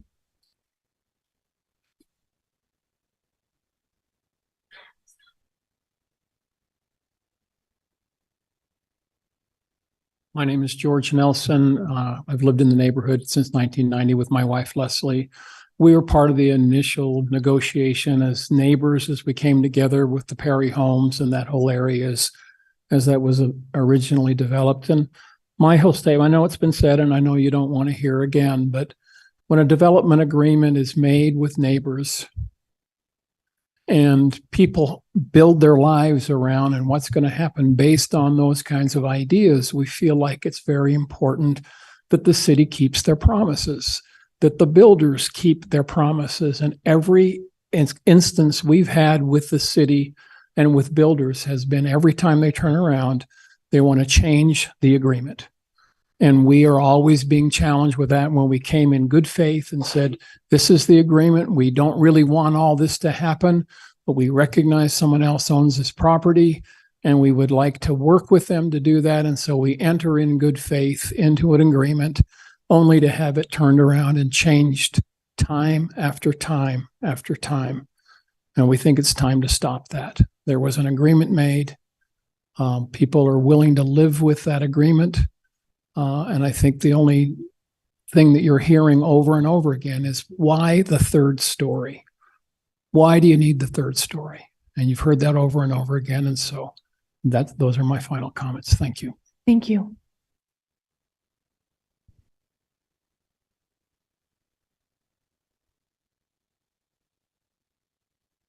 Hi, my name is Sharon Memmott, and I do live in the area, and I had a couple of questions as I listened to this discussion.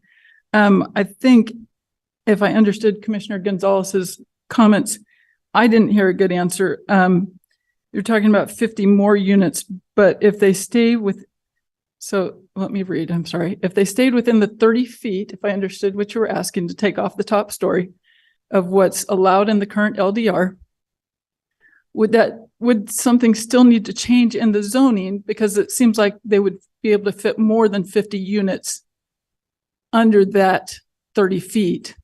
But it sounds like the build out that they had agreed on only gets them 50 more units. But it seems like you could squeeze 50 more units into 2 stories is what I guess I'm asking. Does the marketing change, or who they actually rent to, depending on whether we call it assisted living or independent living?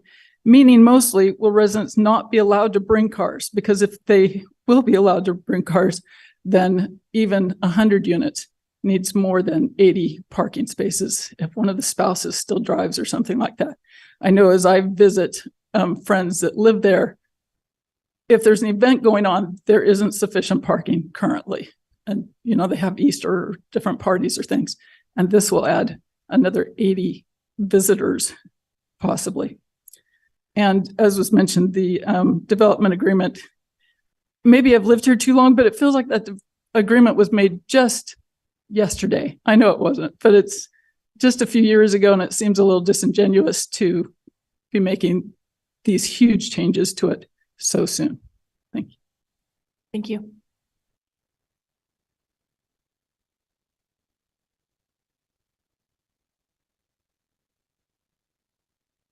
My name's Ken Bourne. I live at 92 East, 4040 North, Provo. I'd like to address the issues of safety. I would like to address the issue of safety with regards to the parking, street widths, and density issues previously discussed. My qualifications to address this topic are that I retired after 21 years service with the Los Angeles Police Department. During that time, I spent 6 years working uniformed accident traffic investigation. I investigated traffic accidents from simple information exchange fender benders to multiple fatal accidents involving criminal filings for vehicular manslaughter. I believe that the increased density, reduced visibility, and vehicular and potential pedestrian traffic in the area that would result from going forward with the currently proposed Legacy Phase 2 would result in increased safety risks to the surrounding neighborhood.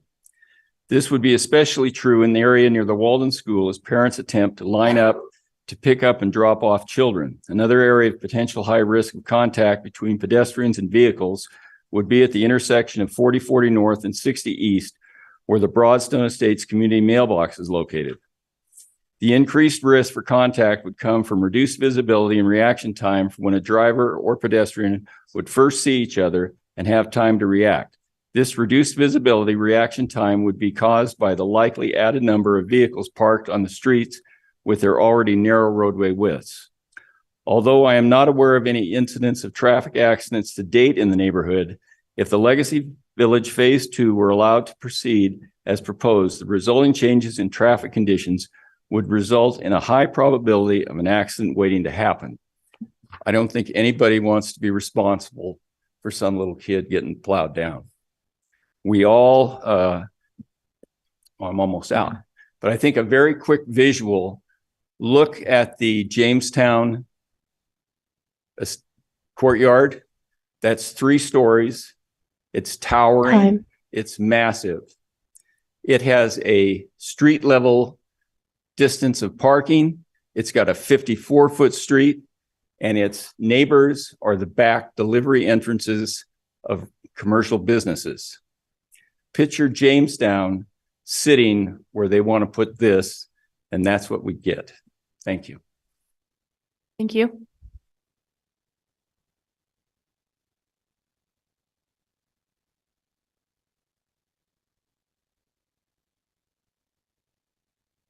Hi, I'm Paul Evans, a proud Provo resident since '87, but that's not long, I guess, in relative scheme. One item that hasn't been discussed that I think bears some consideration is the maximum number of dwelling units that are allowed per acre in a low density residential and a medium density residential zone.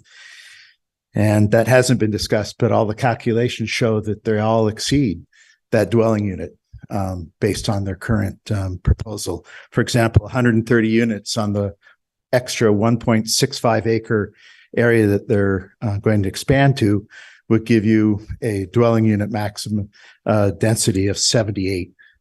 And the medium density residential only allows a maximum of 30, let alone what's allowed for low density residential. So need to consider that whatever the proposal is, in every case, it violates the density requirements for zoning.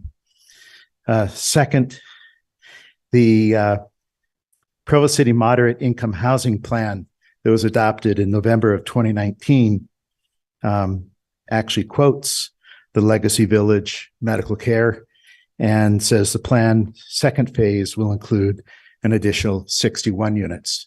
And again, they're proposing 130 in this case, double the density that was originally agreed to in the development agreement.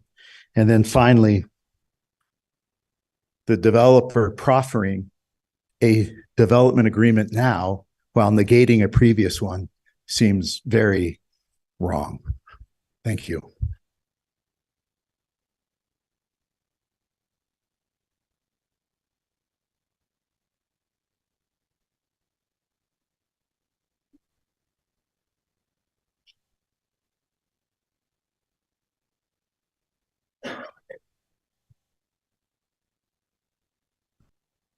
Hello, if I could talk.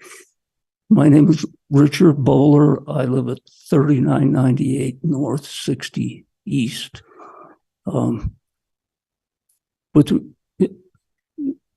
I visit the Legacy Village quite often to visit friends that are living there, and they seem to be very happy with it. And I think that assisted living is a great thing and is needed. And as the staff report indicated, yes, we need more assisted living, but it doesn't necessarily have to be in that quantity and in one place. It can be in other parts of the city and still have assisted living, which I favor. I hope that those of us who oppose this are not seen as villains who don't like assisted living. On the density issue, the applicant's density calculations were based on the added 130 units divided by the total 5.1 acres, which includes phase one building that they don't attribute any units to. And I would suggest that if they attributed units from that, because they're on the 5.1 acres as well, you would have a way over the density for the 5.1 acres also. The applicant also indicated that the project at a size that would fit in the current zoning and the development agreement would not be viable. I don't know what they exactly mean by viable, but I suggest that they might mean economically viable for whoever's operating the facility.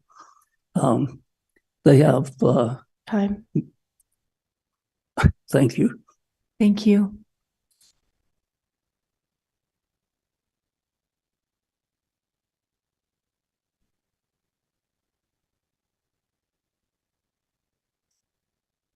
Hi, my name is Ann Cardulo, and I don't live in this neighborhood, but some of my friends do. And the word that just comes to my mind is integrity.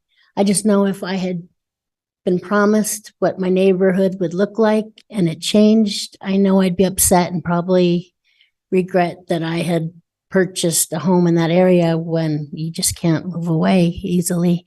And I would hope that the city would maintain what they promised to do for those neighbors for many obvious reasons that we've heard.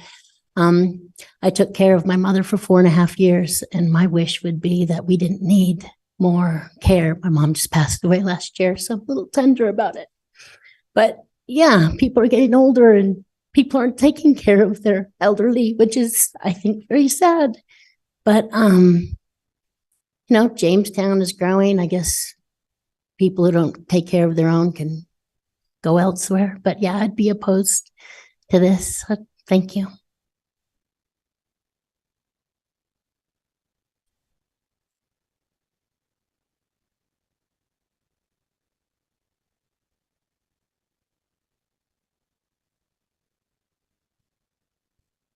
My name is Lynette Robinson, and I live at 4012 North 60 East in Broadstone.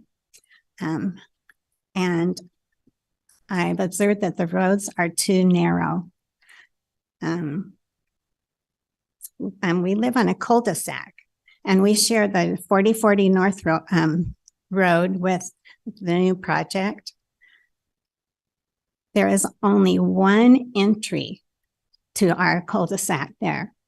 And if we have 2 cars parked on the road, then that could keep us from getting in or out at the beginning of the road there.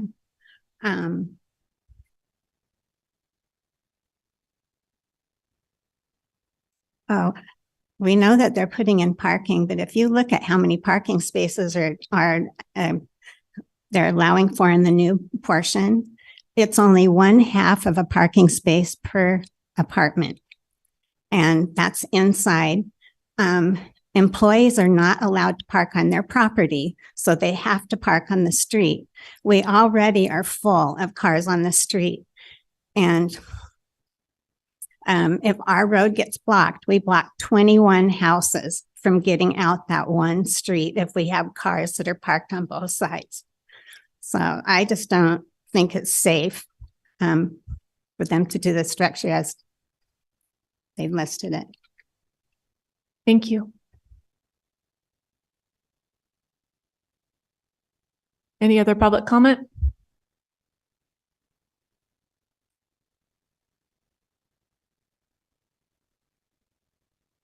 Okay, thank you all for your words. Mr. Smith, you have 3 minutes to answer anything that you feel needs to be addressed.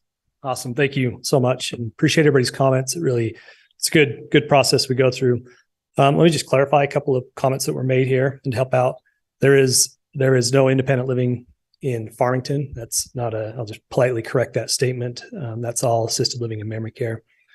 Jamestown, if you want to look at their parking counts, their parking ratio is quite a bit less than what we are proposing right now.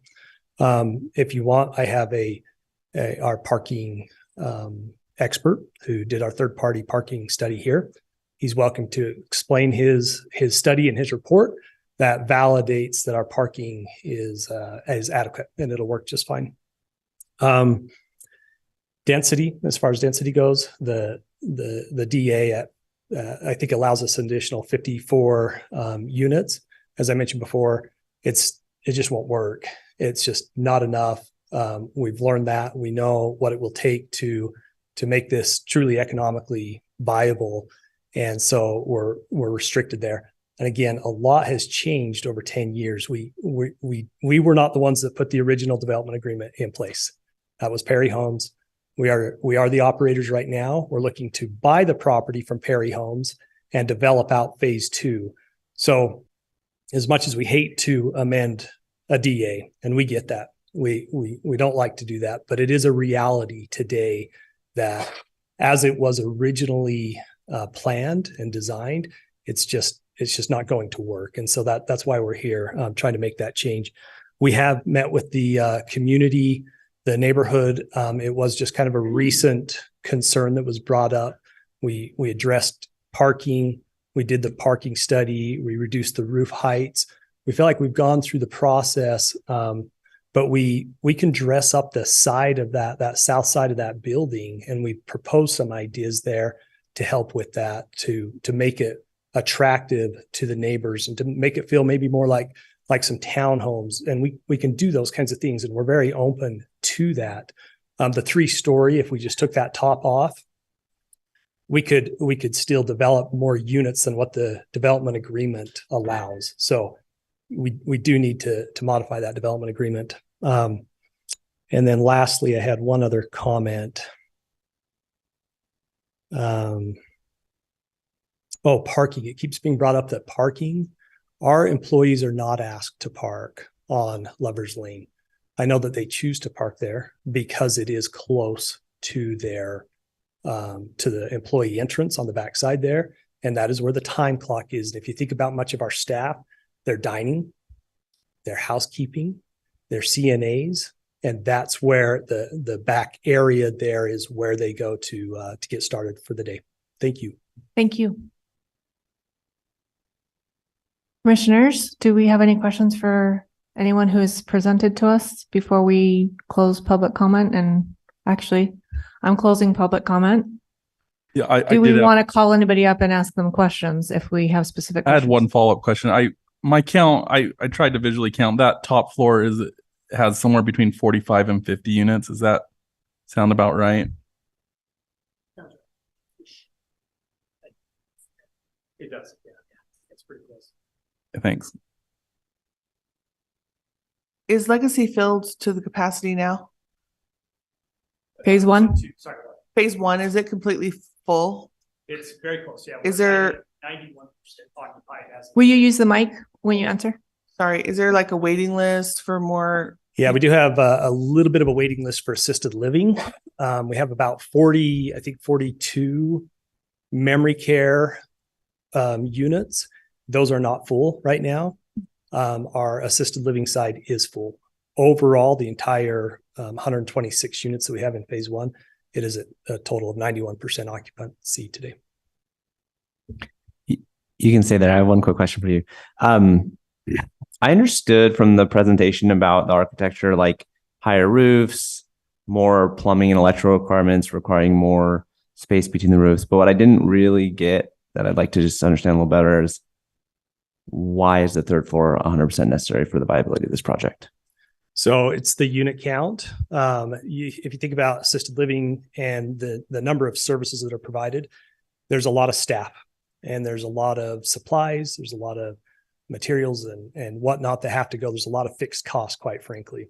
So just the economics of that, as costs go up, the cost to build goes up. You've got to increase the density in order to make that economically make sense. And that's what we're facing right now. And it's just a reality. Since COVID, we can't keep up with cost, and the only way to keep cost for the consumer that's moving in at a reasonable price, to keep those rates at a reasonable price, is to increase the number of people that we serve in there. Is the density of phase one, what's the comparative densities of the two phases?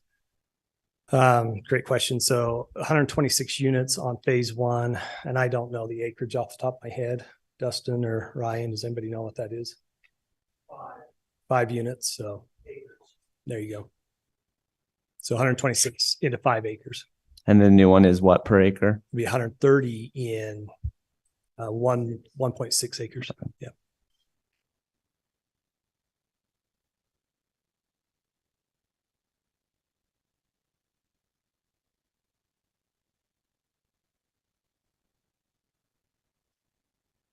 Commissioners, any other clarifying questions to ask?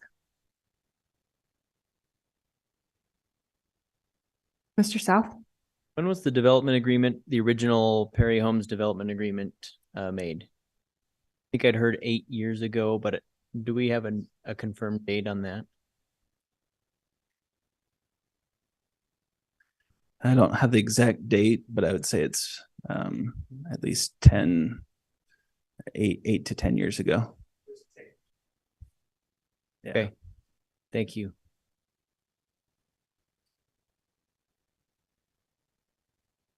Mr. Wright, the acreage isn't working out. It says approximately 5.7, but then it was 126 units on 5 acres and 130 on 1.6. So can you direct us there?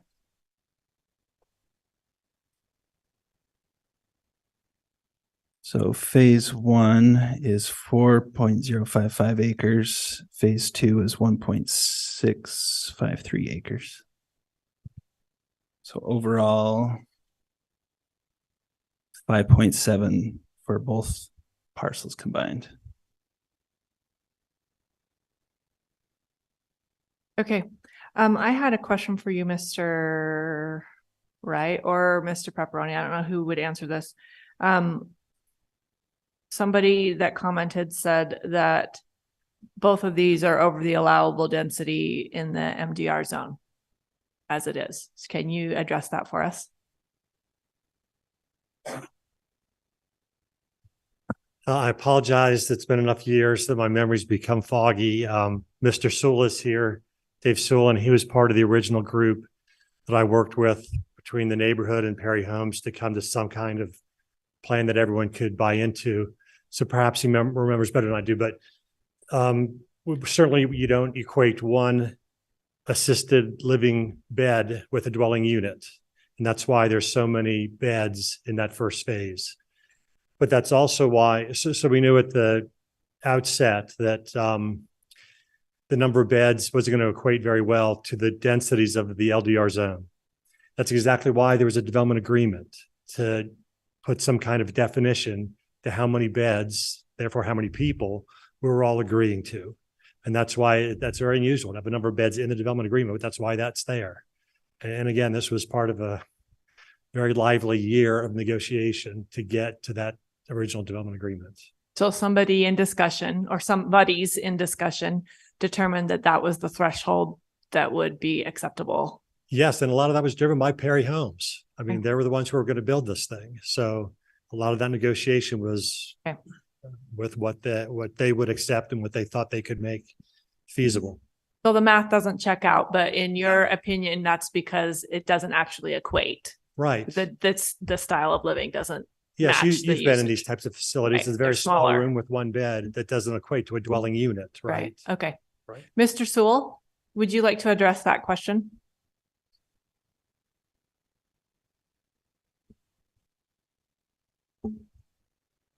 So regarding the legality of what's being proposed, I'm sure it's legal. There's a provision in state code that allows a multiplier for assisted living units. So you can have more units per acre than what would be allowed if it was just a regular apartment. So. Okay. Any other questions? Oh, I'm sorry. There's a provision in state code that allows a multiplier for assisted living units. So you can have more units per acre than would otherwise be allowed in city code for just a regular apartment. Does state code give that multiplier, or is it just sort of something giving you permission to come up with one? No, I don't remember You don't what remember? it is, but there is one. And I know that what was built was legal and what's being proposed is legal. It's just a matter of, is the density appropriate? It's not a matter of whether it's legal or not. Is your understanding, so that multiplier was used to come up with a reasonable maximum at the number of 187 beds when that was originally done? No, using the multiplier in state code, you could have come up with a number that was far higher than the 187. The 187 was the result of the negotiation between the concerned neighbors and community members and the developer. And that's the number that was mutually agreed at that time. Okay. Thank you. You're welcome.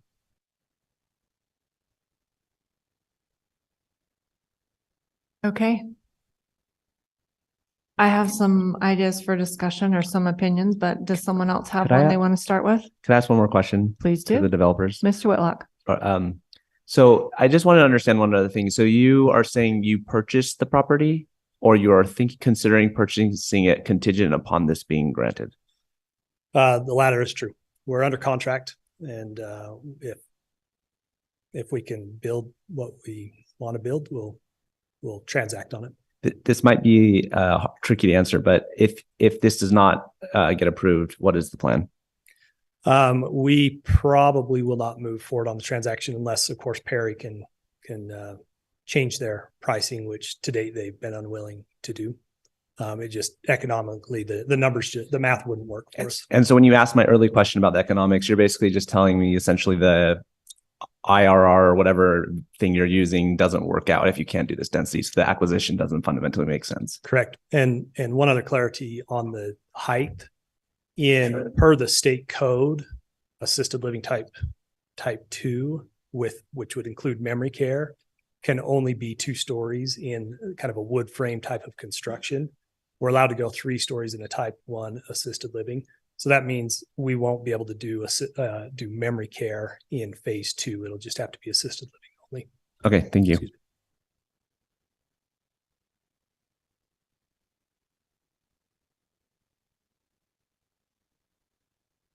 Commissioners, what are your thoughts? I'll go ahead and share a few Okay, thoughts. Mr. Gonzalez. We as a commission, we've asked developers for development agreements, and to me, I kind of hold those sacrosanct. They're like word is bond, and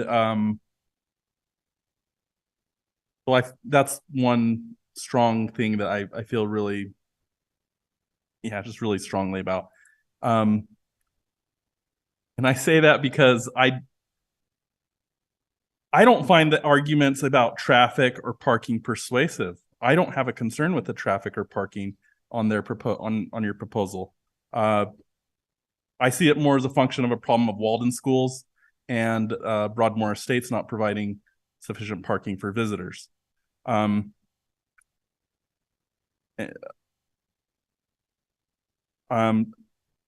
Yeah, so to me, had I been on the planning commission years ago when that development agreement was negotiated or executed, I would have asked for a 3-story building. That their current main building should probably be. I would have wanted a 3-story building, and I would have been comfortable with a 3-story building. But when you have that parcel, phase 2, that transitions into a residential area, and there's an expectation because there's a legal contract, a development agreement signed that it's going to be LDR and it's going to be capped at 2 stories.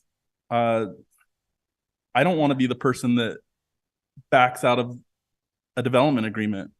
I think that's why I was curious about, can you do the same building 2 stories? It would still violate the development agreement, right? Based on the number of units. And it would, it probably wouldn't fit with the LDR either. I don't know, with the density, but I would actually support something like that. It would still be over the agreed upon unit count, right? So like instead of 130 or so units in the phase 2, Have 70 or 80. it'd be like around 80, yeah. And that would violate development agreement. But I would be comfortable supporting that. But as it stands with the development agreement as it is, and what they're proposing in front of us today, I can't recommend approval. I'm going to jump in there because I had written down the same thing. If this were outside of a development agreement, I don't think it's unrealistic to say a 3-story building that far from University Avenue is a bad choice of land use. Like putting high density next to major arterials is exactly what we should be doing. But based on the fact that it's now acting as a buffer zone and doing so under that development agreement, we're going to pull that security out from underneath everybody if we start saying development agreements are negotiable. Oh. Other thoughts? I'm just have a question for my ignorance. What's the difference between what's being asked, we're being asked to do here versus putting in updating an existing development agreement? Do you understand the question? Updating it versus what we're being asked to do in this motion before us, the item before us. Well, like the development agreement limits a max 54 additional units. And so they're asking for 130. No, I'm asking from a process perspective. So that's a good question. We focused a lot on the development agreement for some, I think, very legitimate reasons. But technically, the development agreement is a contract between the city council and the developer, Perry Homes. So ultimately, it's the city council who has to agree to that. Whether or not that should be adjusted, amended, thrown out, whatever, the city council has to agree to that. So it's unusual for you to make a recommendation on a development agreement, but since those issues are so tied to the zoning and so tied to the application, it's hard for us to separate those out as the staff. I think it's more confusing for us to try to separate them out. But actually, it's a contract between the city council and the developer, and you're really no more than a recommending body, if that, in terms of a development agreement. Okay. Does that make sense? So it's a potential decision that we need to weigh as an outcome of the decision that we make on these 2 items. Like if we approve, deny, recommend, or not, then that would be the next thing that the city council would decide from that decision.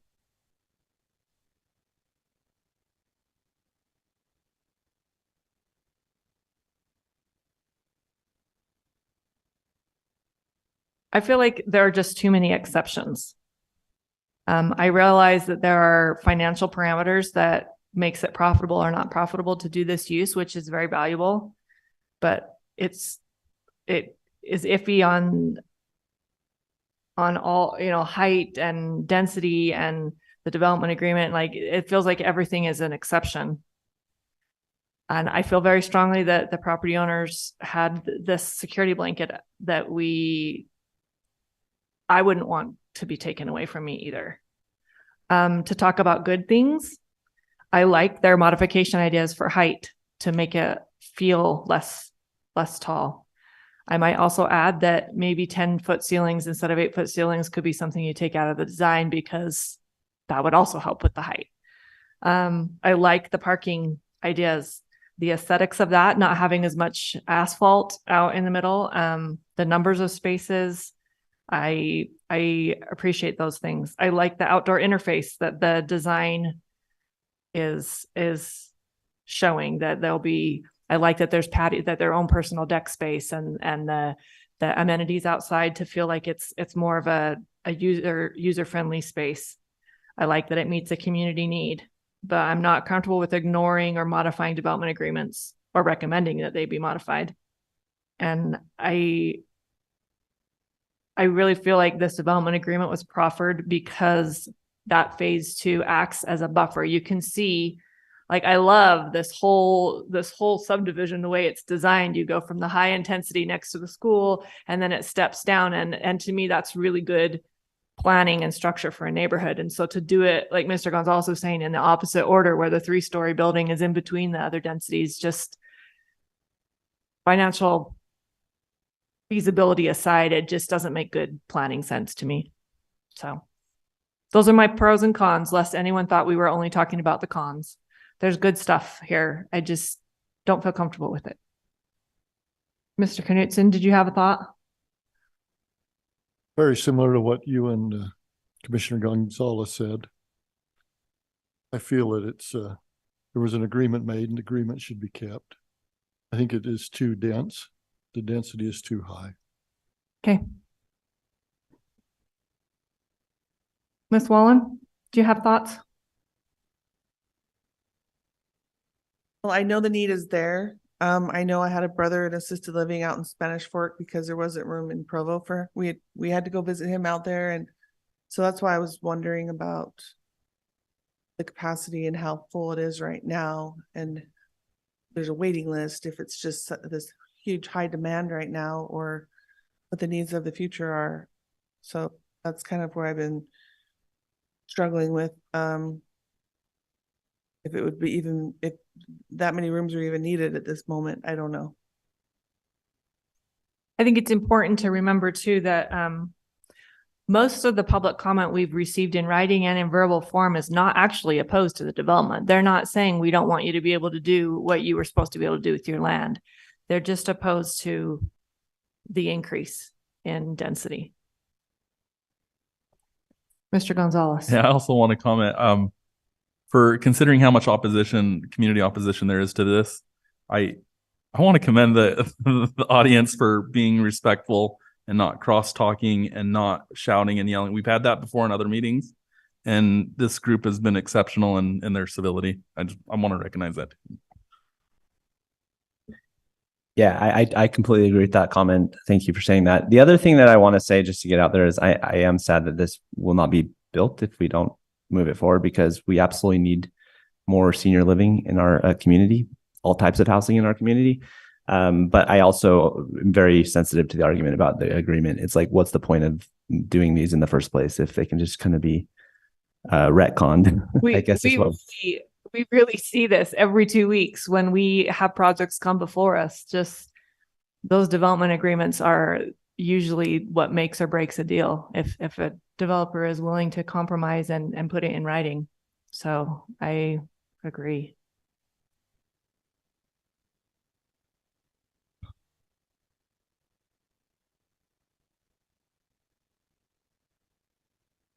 What do we want to do, commissioners? Let me read to you from the conclusion, page 4 of item number 4, staff report. Citizens rely on development agreements. Amending development agreements undermines their value. And these requests substantially deviate from the development agreement. And I think that word substantially is kind of where we're all hung up. It's not just a little change, it's a significant change. And though that's not our decision to make, I think approval would open up that door much wider than we would be comfortable with. Are we ready for a motion? Do we want to discuss this further? Do we feel like we don't have enough information to make a decision? Ms. Kendall. I think everything's been said. I agree with everything that's been said. I will say I love Legacy. They took care of my in-laws, and it's a beautiful place. They run a really great facility, and Like you said, nobody's saying this shouldn't go forward in the form that fits with the developmental agreement. I wish that this could be built somewhere else where it would fit. But I think we have to stick to that developmental agreement because people rely on that, and their use of their property, the decisions that they made were based on that agreement. So I feel like we have to stick to that very. I don't know if this is helpful to the developer at all, but I don't know about adding on to the 2-story one and making that a 3-story. Does the development agreement apply to the, like if we were to change the order of things and figure out how to put more density on the northern end of it, would that make it more enticing or more realistic? I'm not suggesting that should happen, but maybe we can think outside the box to meet the need and honor agreements and keep neighborhoods feeling like they aren't being impeded on. Mr. South? Just a comment on the development agreements. I mean, I appreciate Mr. Pepperoni's comments about it's the contract between the city council and the developers. The point there is the city council presumably is looking after the interests of the entire city. One of our interests is, in fact, is care facilities. Like that's a real need. Some of the discussion here about development agreements and impinging on those, I think is a little bit of a problem because I think we're all, or most of the comments anyway that have been shared would in fact invalidate the development agreement as written. So it's really a matter of how far we're talking about going and not holding up the development agreement. So I think it's an interesting interplay that we're talking about there because we're really saying both things. So I just want to recognize that that we have a need, we have a citywide need, and we need to take that into consideration. We also have a development agreement that was established for specific purposes, and to some extent, we need to hold that as part of the factor here. But our needs change rapidly, and we need to be able to adjust to those. And so those development agreements, I don't know how you put a timeline on that or how far you can or cannot, push those. But I think we've all talked about the need for this, and this is a way to adjust that. So thank you. I appreciate that. That's a good point. And I think maybe how we think of this is kind of like we do with the general plan or with zoning changes, that it's what was the original intent of the agreement? What were they trying to accomplish? And so when they make changes, they'll have to assess that, or when they consider changes, they would have to assess what was our intent and can we still accomplish it with any slight modifications? That's a good point. I kind of see a lot of interesting parallels between this, even though they are very different issues, between this discussion and the Sequoia poll for radio tower. Both, like I see housing for our elderly as like a public good that we need more supply of, just like we need more broadband in the community or more cell service. And doing that does inconvenience people around it. But I think the point around like what is the limiting principle for development agreements is a very interesting one. It's not one that I think, I'm not sure I'm prepared to say go against here, given the data and the understanding I have, but it is a good thing that we should maybe discuss about more in the future. Okay. Yeah, I kind of do want to clarify. I kind of said the development agreements. I don't want to make it seem like I don't think they could be changed, or because you said you would support a 2-story one with higher density anyway. or if there was more bulk on the north end of that property. Mm-hmm. Yeah, I like I said, I don't have a problem with the density, but with where it's situated, I do. So that's why I was kind of asking if there was, if there were some modifications in the developer's proposal, would staff support those? Okay, we've had some great discussion, and I think to bring us back to the 2 items that we have to make decisions on or make recommendations on. The first one is, are we comfortable with the concept plan approval for 130 units in the 1.6 acres as phase 2? And the second one is, are we comfortable with amending the zone or recommending that the zone be amended from the low density residential to the medium density residential? I'm ready to make a motion. Mr. Gonzalez, let's start with item 3, please. Yeah, I'd like to recommend denial of the item number 3 item number 3, Cole Smith's request for concept plan approval for phase 2 of the Legacy Village Retirement Home, adding 130 additional units in a proposed MDR zone located at 4093 North 100 East River Bottoms neighborhood. Okay, we have a motion to deny item number 3 by Mr. Gonzalez. Do we have a second? I'll second. Mr. Knutson has seconded that motion. Any discussion on the motion as it is? Okay. When you vote yay, you are saying you are in favor of denying, just in case that double negative was too confusing for anyone. If you vote nay, that would be opposed to denying. We will start with Mr. Whitlock. Item number 3, recommendation or motion to deny. Aye. Aye. Mr. Knutson? Aye. Aye. Aye. Aye. And I will also vote aye. So all 7 of us are in favor of denying item number 3. All right, item number 4. Are we ready for a motion there? Yeah, I'll make a motion on item number 4, recommending denial. Cole Smith requests a zone map amendment from the LDR zone to the MDR zone in order to build phase 2 of the Legacy Village Retirement Home located at 4093 North 100 East River Bottoms neighborhood. Okay, we have a motion to recommend or to forward a recommendation to the city council to deny item number 4. I'll second. Mr. Knutson has seconded that motion. Do we have any discussion on the motion to deny? Recommend denial? All right, we will start with Mr. Whitlock. Aye. Aye. Mr. Knutson? Aye. Aye. Aye. Aye. I will also vote aye. So all 7 of us are in favor of forwarding a recommendation to the city council to deny the zone change request. Zone map amendment, I should say. Mr. Cole, or Mr. Smith, I hope that we have given you feedback that will direct whatever you decide to do in the future. I hope you feel like you got ideas. Thank you for trying to make our community better. Thank you all for being here and for your interest in your community. I'd like to make a motion. We take a 5-minute break. Okay. I second that motion. All right. We will have a 5-minute recess. Members of the public, don't jam up the bathroom. Yeah, I'll go too if it makes you feel better. I know. I'm sure all these people are. That's right. Or we can run too.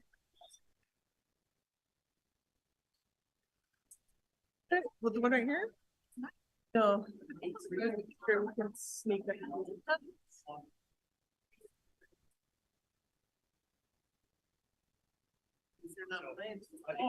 That's where this is down the chat. You guys are all. And there's nothing.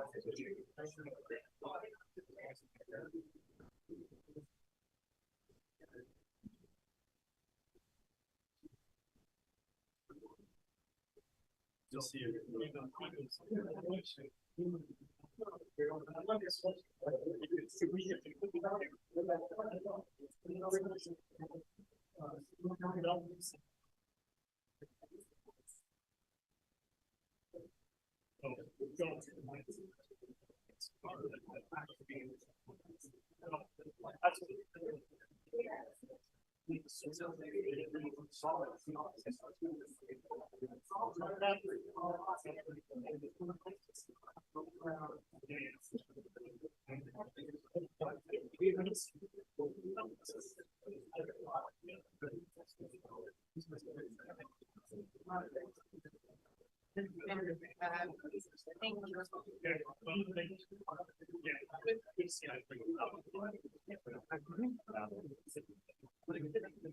You're up to hit.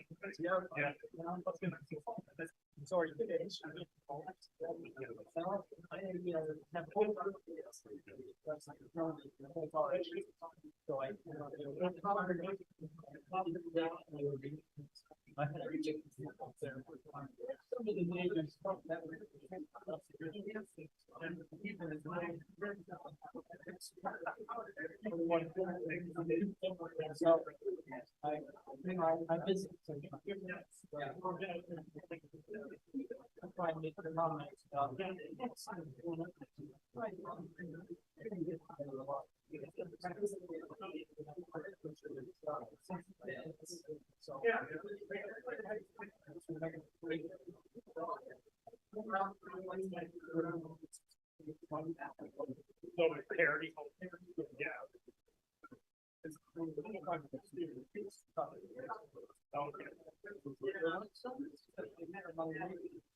Well, actually, I've been around.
Okay, we're ready to move on with the rest of our meeting. So if we could ask you to step out in the hall to continue your joyous reunions, that would be fantastic. Okay.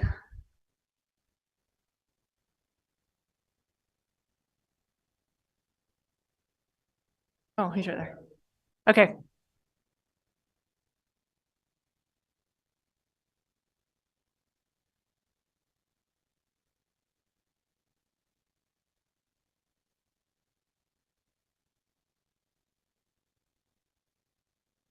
I will probably suggest that if we run out of time.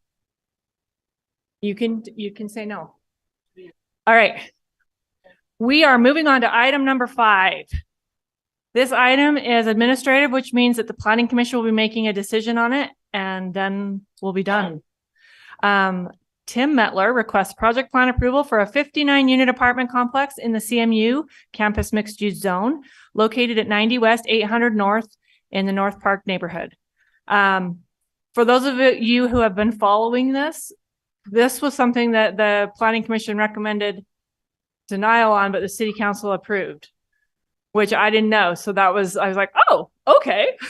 Anyway, that's not to sway anyone any direction, but if that helps you to get your head around what it is we're looking at. Mr. Ardmore is going to present this to us.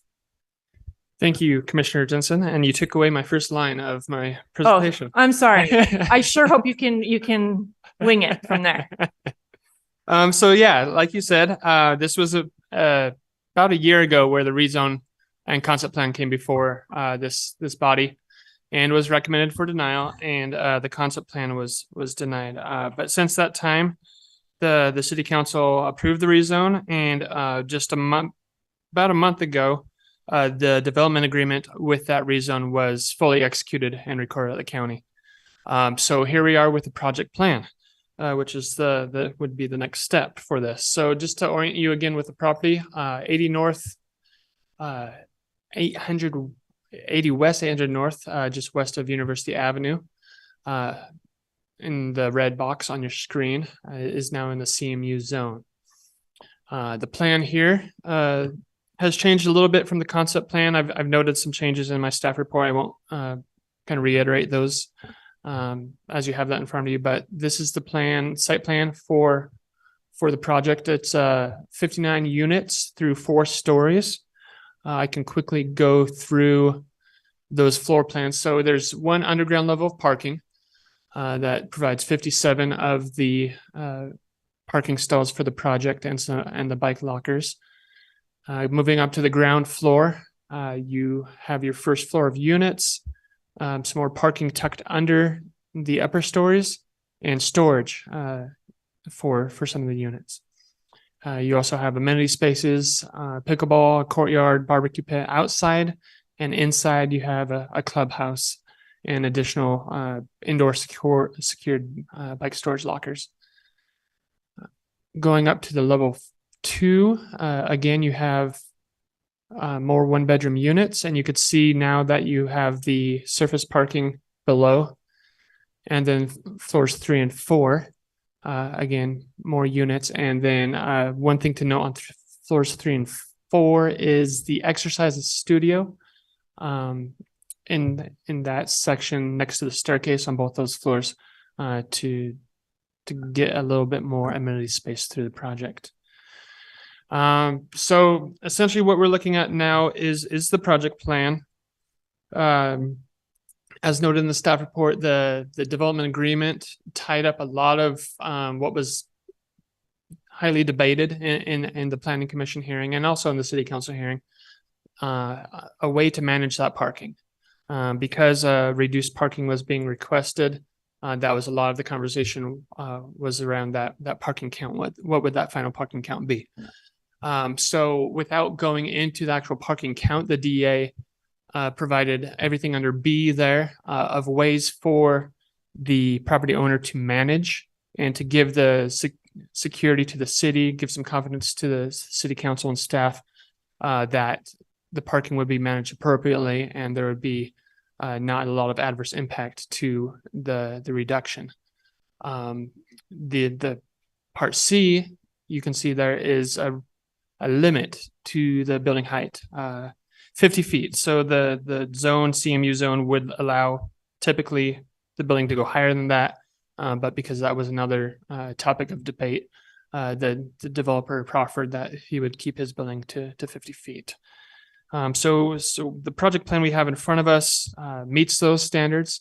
The one thing being asked of you tonight is approval of the transportation demand management program.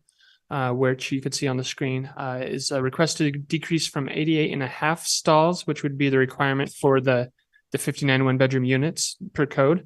They're asking for 83 stalls. So essentially, instead of 1.5 stalls per unit, it's 1.4. That should be a decimal there. I'm sorry about that. 1.4 per unit instead of 1.5 is being requested. Based on everything that's occurred to this point, staff is recommending approval. Other than the TDM request, everything else has met the CMU standard, met the code for the zone. In the pre-meeting, I handed out an email we just received from Terry Sarek, a neighboring property owner, and I wanted to make a point to just address each one of those questions before I conclude. The first question was about the commercial ability or proposal for commercial. There is no commercial in this phase 1, and I don't believe there's any anticipated in a future phase 2. The second question is about the density. The question that was in front of you was how can they exceed 40 units? It's because the CMU area isn't just 40,000 square feet. It's actually 60,500 square feet, about 1.39 acres. So that allows them to go to those 59 units. The yard requirements is the next question. We've got a 10-foot side yard. If I can go back here. So the 10-foot side yard on the east, a 49-foot rear yard from the edge of building to the property line, a 11-feet street side yard, and then a 20-foot front side yard. This is considered the front of the building. So that was one of the other questions. And then I already covered the building height question. He was asking if it was able to go up to 75 feet, I believe. And again, that's held to 50 feet with the development agreement. And the main floor elevation is at curb level. So there shouldn't be an issue with his final question there about the main floor elevation. But that is all I have for you, unless you have any questions for me. I have a question. Yeah. Just a process question.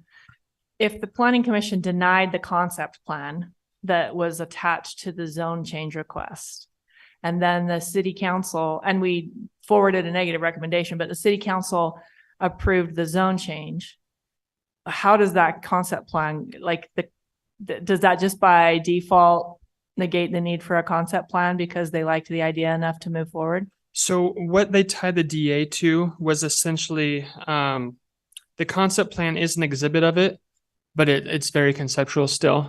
What's really tied down is what's in section 4 there. Just about the parking management and the building height. That's what the city council decided to tie down in the development agreement. Okay. So I guess I'm just saying we take so much confidence in what's in the concept plan if we approve or deny it. So when something happens like that we didn't approve or deny, or that we denied, how does that affect it moving forward? So in that scenario that you just described, either the concept plan would have to come back in front of you, or they could go straight to preliminary plan, and that's what most do, because because they've already got the zone. Okay. Right, then they go straight to preliminary plan, and that has to come before you. So either way, it ends up coming back before you. Most go to project plan. Okay, and for commissioners, I looked at my notes from the January 2022 meeting, and we were really having a hard time making this decision. So it's not like the city council just did their own thing, but we had half of us in favor and half of us against. So ish. Can I ask you why? What did the planning commission feel like they didn't like? Is that okay for us to bring up and talk about? That's not like a done. Okay, I didn't want to bring too many demons up here. Just for context. This actually came forward in November of 2021 with 64 units, and I can't remember how much parking. And then it came back again in January of 2022, so 2 months later, with 62 units, and I'm not sure how much parking. Actually, 83, I think I wrote down over here. Yeah, 83 parking. And now they've got 85. I have two numbers in my head. So I guess that's what didn't make sense to me. Yeah. No, they've still got 83. So the same number of parking, but 3 less units. So that's where I'm having a hard time, is because not that much has changed from the original proposal. We've just had more time pass. I love the amenities. I'm just going to tell you what I wrote down. The things I loved about this in 2022. I liked the location for the density, that it was close to the UVX and other transit, which we can discuss as we talk about the transportation demand management plan. I liked the amenities. I liked that it was an improvement on the neighborhood, the existing homes and the apartment building. I believe the apartment building to the north is part of this in a phase, right? Yeah, a second phase, yes. So I like that it improves the appearance of the neighborhood. If you don't like density, then you're not happy with that, but they're not historically significant properties if you were into that. The things that we didn't like, that we were hesitant about, were the setbacks, the reduced parking. We still believe that just because people have access to public transportation doesn't mean that they're going to not come with a car. They'll need to park their car somewhere during the day. So that's still, in my mind, a concern, but that was a concern we had. It was really high density comparatively, almost tripling the density in phase 2. We talked about that a little bit. And some of us, me, had a problem with a mixed use zone that doesn't actually have mixed uses in it, but we just talked about how it's a possibility, and it's also it's a location, it's a location for it. So those were some of the things that we debated about. The other thing that I still have a question about, and I should have asked you, Mr. Ardmore, is 14.14E.0302. So these are CMU design standards, and they say if the lot is less than 40,000 square feet, and this is the one that you just answered in that lady's letter, it can't exceed 40 units per acre and 75% of lot coverage. So last time this was a conflict that we discussed, and if I'm understanding correctly, by combining the 2 parcels and calling them phase 1 and phase 2, that's no longer a thing because it's automatically bigger. That's Is that correct. correct? Yeah, that allowed us to ignore that section because it is over that 40,000 square feet. And that was another concern that we had originally, was that it sort of felt like a sneaky way to get a higher density because he was using the acreage of the whole property, but actually only developing half of it. But we'll let the developer talk about what he's gonna do. If that gives you some history from the last two times, Mr. Knudsen, you've been here both times we've heard this, right? The other two times? Yeah, so. All right, one more question, Mr. Ardmore. The development agreement with the parking permit program and all of those things, is that one of those things, again, that's lovely on paper, but is enforced by people complaining about it? You have to have a neighborhood say there's parking on the street in order for it to be a problem. Yeah, in Provo City, zoning enforcement works off complaints. Yeah. So it's a warm fuzzy blanket, but you gotta deal with it the way it is. Yeah, Okay. telling your neighbors. Okay. Do we know if the developer is charging tenants for a parking permit? Because I found that sometimes tenants, if they're being charged for a parking, They'll just park on the street. They're not going to pay and they'll just park on the street. I'll let him answer that. Yeah. All right. Any other questions for Mr. Ardmore, since I've just been yakking on and on? I have one. Okay, Ms. Kendall. So it says, you said that the parking reduction from 1.5 units to 1.4 units needs to go through the TDM. But then back here in the Hills engineering information, it says the nearby apartment complex has a peak parking demand of approximately 1.12 vehicles per unit. So we're not going with that, right? So they were making a point, I think, in their traffic study, in their parking study, that was sufficient. It's more than sufficient according to their study. Okay, that we're not suggesting that the 1.12. Right. No, They're just saying, hey, proposing. these guys don't even need 1.4, so certainly 1.4 is enough. That's how I read that. Right. All right. Mr. Metler, we are done having our little powwow about history. We're ready for you. Oh, thank you.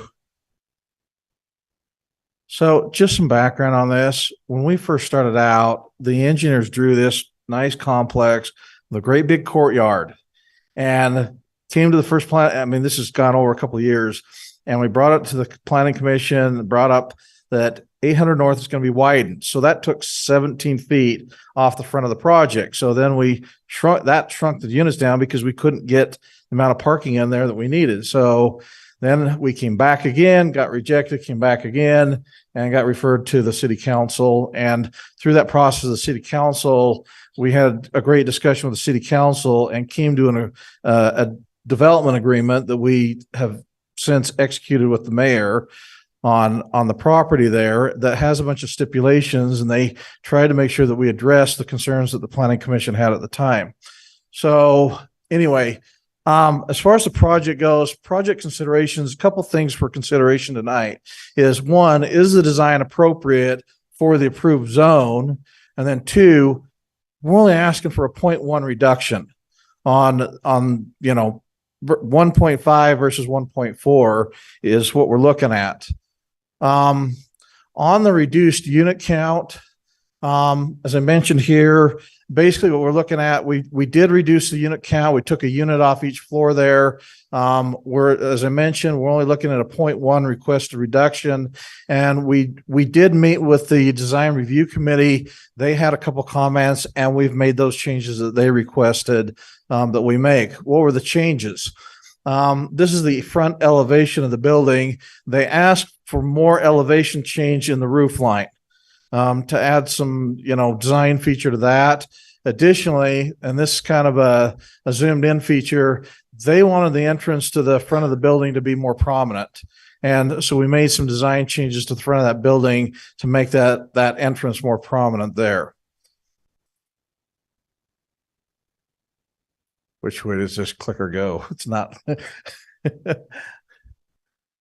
There you go. There's the project floor plan. I think most of you probably already viewed that. I know we're here late, so I don't want to keep us too long and drag this point out. Hales Engineering did the traffic study, the TDM study. The things that they pointed out was the proximity to complementary land uses, the proximity to public transportation services, and on site we've got bicycle, other storage, and other amenities that I'll go through here. Proximity to amenities. we're like 2 blocks to BYU. Because we're sitting right there on 800 North. Alternative transit, there's a transit stop right out on about 700 North there. So you're talking about a block and a half, 2 blocks to that, 3 blocks down to Smith's, 3 blocks down to the recreation centers on 500 North, shopping downtown and the parks nearby. If you're going to do a transportation demand management situation here, I'm aware of other places in the city that they've been put in. This place, in my opinion, makes more sense than any other place in the city to do that. You might have to click through the slides. Something's not. So on the amenities we provided, we do have bike cages there. We do have a fire pit. We also have other storage areas. We also have a pickleball and basketball court that's designed in there, a club room and a fitness room. Okay, so this complex that you're seeing right there is called College Park. We actually manage that as Legend Real Estate. We manage that building complex there. There's 51 units there, and Hales Engineering that did the traffic study and the parking study came back and said, based on how we've managed that property and what they're seeing, they said peak demand is 1.12 cars. And in their recommendation study, and I've got that here, and I think it's included in your packet, they said they came back with a recommendation of, I believe, 1.25 on this property. So we're well, based upon Hale's engineering study, we're well below, sitting at 1.4, we're well below, or well above the 1.25 recommendation. So this is just a summary of that. The parking requirements for this property, if we just went with the CMU zone and not had the transportation demand management agreement in place, would be 1.5. We're asking for just a 0.1 reduction in that to 1.4. And again, the peak, property, and again, this other property is only 2 blocks away. And we feel like we've got a pretty good understanding of and those are also 1-bedroom units, very similar to this. We feel like we have a pretty good control over that property there. Okay. Parking management plan. We plan on managing this property and through Legend Real Estate, and plan on doing like we do on our other properties, doing applicant screening. We do have the signed development agreement with the mayor. Part of that signed development agreement says that if we're not following that they have the authority to take some units out and disallow, occupancy on those units there. And so we've got, there are some teeth to that development agreement that we've got with the mayor's office. I guess what we're asking is for requesting the planning commission to approve this project. We feel like the project fits well for the with the zone there and the intended use. We feel like it fits well with the general plan for the city of providing, economical and affordable housing. It's close to the university, which most of the occupants of the building there are what we found at the other property are university students. It fits well because they can walk to the university. They're not parking on the street. And we just feel like it's an applicable, application of the TDM for that neighborhood there. And if not there, where else in the city? Because it really fits rather well compared to maybe even some of the other areas that have been approved in the city. I think there were some questions that you guys had during your pre-discussion that you might want me to address. Can I ask a question? They're 1-bedroom units. Are these going to be married housing or singles? Well, under fair housing, I can't call something married unit or not, but at the other property that we manage, it's basically all married couples. Because of the size of the bedroom, if you look at that, you're probably not going to get like 2 single students, stacking up in there. So most of the married kids, frankly, they're going to BYU. Most of them afford 1 car. So, I mean, we feel like we've got plenty of parking for this property. What's that? That's why I ask. I think that helps a lot to have it be married because you're right, they usually only have one car instead of two. You know, I mean, if this was like a 2-bedroom building there, then I think that would pose more of a risk of like, having, 3 batching singles. I frankly don't see it. And we've not had, I mean, very rarely have we had somebody in this other complex that's not married. I've had 2 single guys in the complex a couple years back, but frankly, with the proximity to BYU, it's generally been married students. I have a question about parking. Uh-huh. So what prevents residents from, like Mr. Gonzalez asked, from parking a second car on the street in adjacent neighborhoods? Like what's your incentive? I think Mr. Gonzalez's question was, are you going to charge them to get the parking permit? Oh yeah, sorry, Yeah. You did have that question. No, there's no charge for the parking permit. And 2, on the application process, we're going to stipulate, we'll ask how many cars. I mean, there's some units there that could have 2 cars. And basically, if we're full on those, we'll only rent to people that have 1 car, and we will stipulate something in the lease that if they have an extra car parked in the neighborhood, that we, they either will fine them or they could be, the contract could be terminated. So In all we caps, plan on putting that in the lease. we will find you. Yeah. Well, I don't want to be fined. And if I get a fine because somebody else is not following the rules, then they're going to pay the fine. So yeah. Okay, so my second question is regarding parking also. The parking study mentioned very confidently that these are just going to be small apartments, so people aren't going to visit them. And I feel like just because you don't think they'll get many visitors doesn't mean they won't ever. So what's your plan for visitor parking in combination with these parking spots that you're providing? Or Well, I guess that would parking too. What's that? Or delivery parking too. Yeah. Because you're going to have an Amazon truck or 2 in there every day. Yeah, but Amazon's there maybe 2 or 3 minutes and then they're gone. So it's probably a street type thing along there. I mean, frankly, right now we've got 4 houses are being replaced. And then each of the houses the city has approved 3 occupants on the main floor and 3 on the basement. So I can tell you, I feel like we're taking parking off the street actually with this project. Do you have a plan for how to accommodate visitors? Are we just going to assume visitors are going to find a spot on the street? Just on the street. Yeah, the other property that we manage, it's only got 51 parking spots. It doesn't have any visitor parking there. So could visitors park in your parking lot, or will they all be assigned so nobody could park in there without a permit? I guess we could leave some spots open for visitor parking, but if that's what the planning commission would like. I just think it's important because I live in a neighborhood where supposedly there's adequate off-street parking for the residents. First of all, there isn't, but it became such a problem that they now have no parking signs on the streets. So visitors can't even park in front of people that they're visiting's houses. And so it gets complicated when we don't provide for it within the plan. So I would feel very strongly that even if it was only 2 designated visitor spots, that there be some safe way for people to park off the street. I mean, we manage like 1,000 beds in Provo.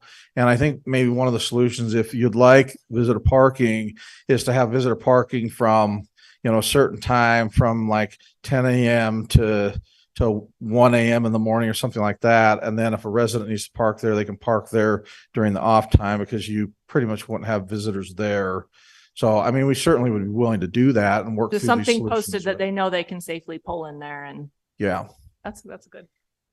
So, I mean, we're really trying to like manage this property and make it work and provide economical housing. So what's that? Sorry. I just think there needs to be visitor parking for sure. I mean, I've had kids go to school and I want to run and drop off something, and I'm driving around in circles trying to find a place to park. I don't know. I just think there needs to be some. Yeah. Oh, we'd be happy to do that and come up with some parking areas. This is Cal with Legend Engineering. I don't know if he's got anything to contribute or. Yeah. Of course he does. Yeah. Just running some numbers. So based on Hale's traffic study, the anticipated demand was 1.12. And if we're providing 1.4, that leaves actually 17 stalls that would be anticipated for visitors or deliveries or or whatever. That's pretty I would significant. make a comment? 5 of them for Yeah. visitors. And I like your idea of doing it at certain hours so they can be taken after people come home if they need to or something. Yeah, I just, you know, I came to the city council meeting where people were upset about the whole parking stuff on the street and that. I don't know if you follow that big to do, but I know some of the comments that people were commenting, especially some of the young ladies in our environment here, were worried about having to park blocks away and walk. And that's my concern, is that when tenants pull in there at night, they can park on the premises there. Absolutely. So.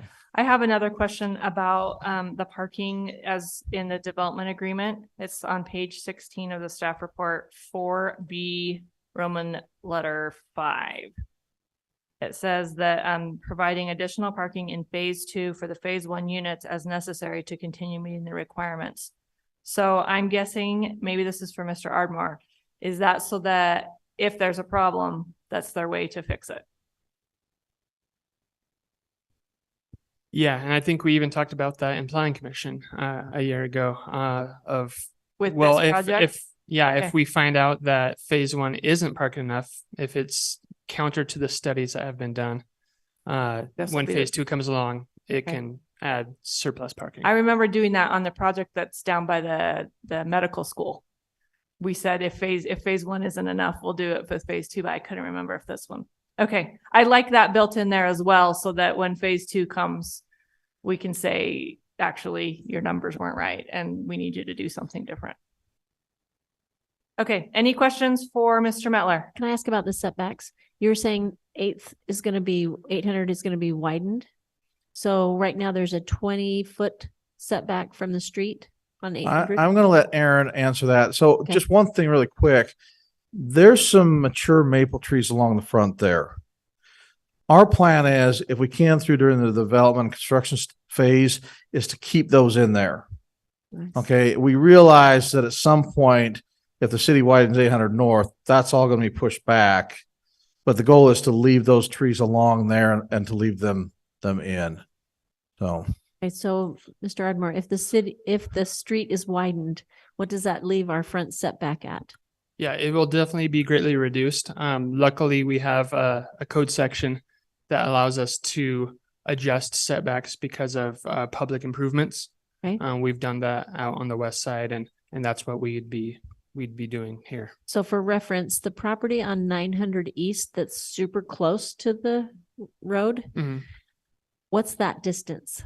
That was built with a 0 setback for like the majority of the 1.5 building. Yeah, that it won't be that close. There'll still be a strip of landscaping. They provided a site plan to show what that could be once that right of way is So expanded. it still wouldn't be as close as that one on 900 It still East. wouldn't be as close as that. If we could Correct. never repeat that again, that would be nice. Great, thanks. That's a good question, because that was one of the concerns when Mr. Metler first brought this forward. And the unknowns were that engineering said it's in the traffic plan, but it's not imminent. And so it seems silly for him to plan his project completely around it being done when it's not happening for who knows how long. So. Yeah, the original project had a nice courtyard in the center and some other thing. It's been a long haul on this project here, and I understand why, and we're happy to accommodate that possible widening of 800 North. I commute along that 800 North quite a bit, and I know where like Gilbert and Stewart, counting for them is. And I'm like, I don't know how the city's going to widen that out, but we'll go with it since that's what the plan is. Thank you. All right, we have a full house here tonight, so we're going to have to be really orderly in our public comments. We will first have I'm being sarcastic for anyone who can't see what's happening here. We will first open it up for a neighborhood representative if there's one I don't see. And then we will open it up for neighborhood members, noting that we did get Terry Sirach's comments that she submitted. Terry submitted today, which we appreciate. Thank you for that. Seeing no public comment, we will close the hearing portion and then discuss amongst ourselves. If I can weigh in here. So I actually go to church kitty corner to this property. And this last Sunday, there were two baby blessings for those who know what that ritual is about. And it was the most busy I've ever seen my church. And I was able to find street parking for what it's worth. And then secondly, I actually agree with the observation from the developer based on spending a lot of time in this area that the three houses I think that it's going to replace, there is not sufficient property on those in those houses. And I think they're all duplexes. And most of the time when you see parking on the street in that area, it is right in front of those houses. So for what it's worth, I buy what he's saying. It sounds like it will be an improvement to the parking situation. Mr. Metler, for the record, said there were 4 houses there. Yeah. Thanks for that. All right, commissioners, what else are your thoughts? Ms. Wallen said, let's end the long haul, I believe was the quote. I will second that. All right, let's discuss so that we've got findings for our decision. What do we feel? I like Mr. Metler's presentation of the 2 things that we were considering, which is, first of all, how do we feel about the project plan for this area? And secondly, about the reduction in parking request. Did I remember that one right? I honestly don't like parking reduction requests for residential developments. And so that is my stall. And I know that of any place to put it, this is the place to put it. But I believe that people come with cars and they may not be using them during the day, but they will park them when they're not in use. So that is an issue for me. I don't have a problem with the zone. I don't have a problem with the project. I know that the parking request is very minimal, so that should give me peace of mind. But it makes me nervous because it's not been my experience that somebody will move somewhere without a car. Well, I think it's nice that we have the option of phase 2 taking up some of the slack. That's true. If it's That's a nice not safety correct. Safety net there.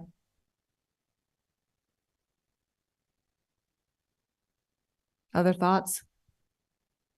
Help us make a decision on those 2 points. Maybe just a question for Mr. Ardmore. If we have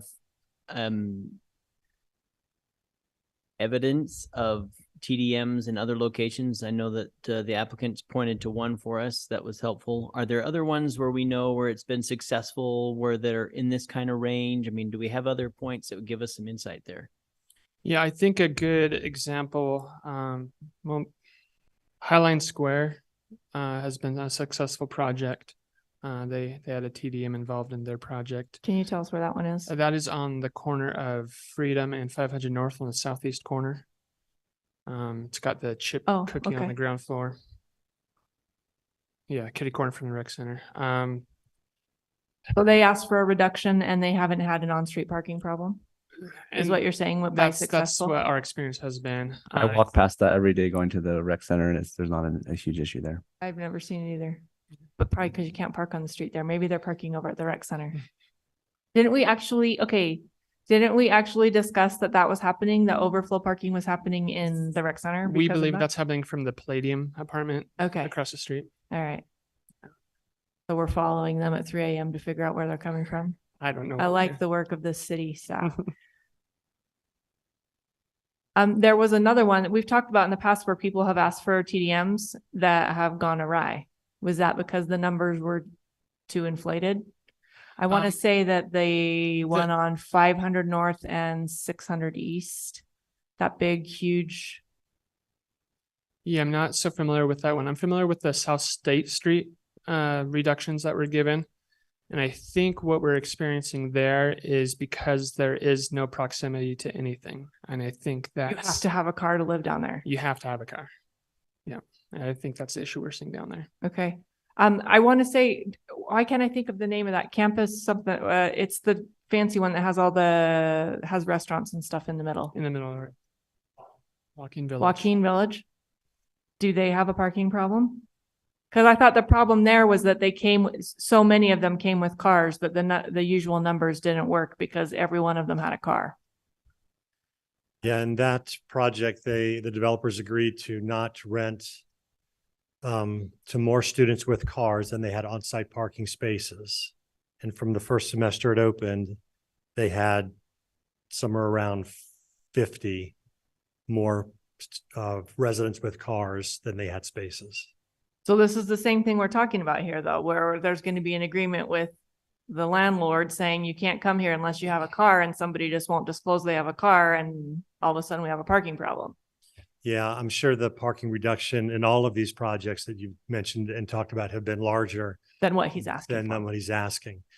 But at some point, I'd like some clarification from the Planning Commission on this issue, and that it wasn't many meetings ago where you expressed comfort with a mixed-use zone at Center Street and Geneva Road that allows a 25% reduction in parking. And that's on the border of suburbia and ag land. This is a much more mixed-use area, much more walkable area, and there's consternation over this very slight reduction.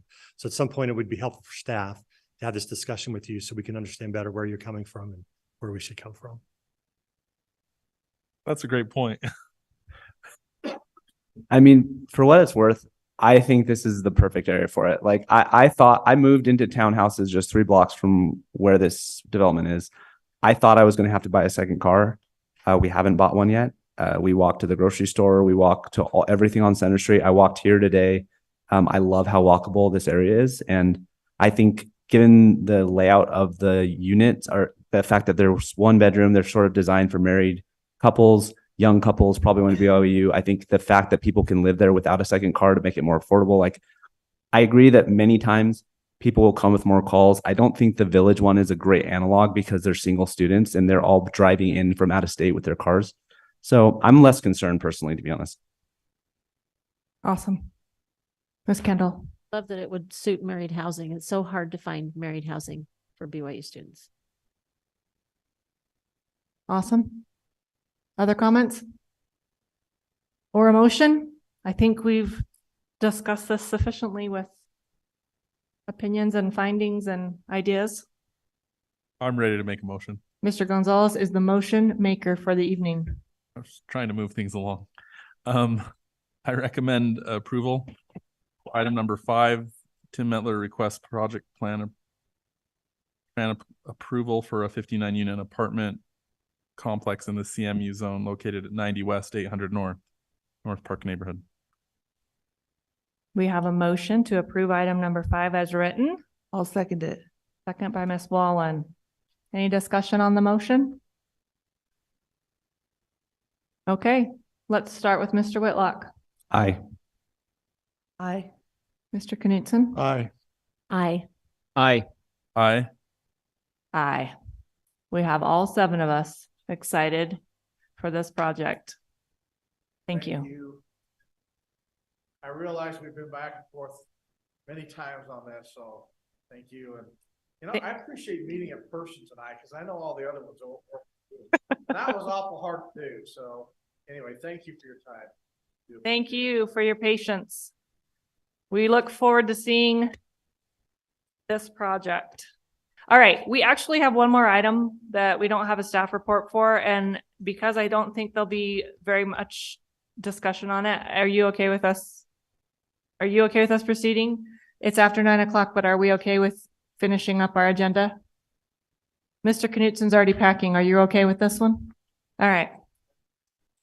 All right, item number 6 is the Planning Commission approval of the revised Provo City Planning Commission bylaws. Do we need Mr. Pepperoni to present this at all? Or do we just know that we have the document and we've read it? I would like to ask one clarifying question because I've had 2 people tell me that they're going to be absent because they have to clear their absences with the chair and none of us can find it in the bylaws. So we were wondering if you could tell us where that phantasmic idea came from. Where the idea came from or where it is in the... Where it is in here. Or you can also tell us where the idea came from because we like to get inside your head every once in a while.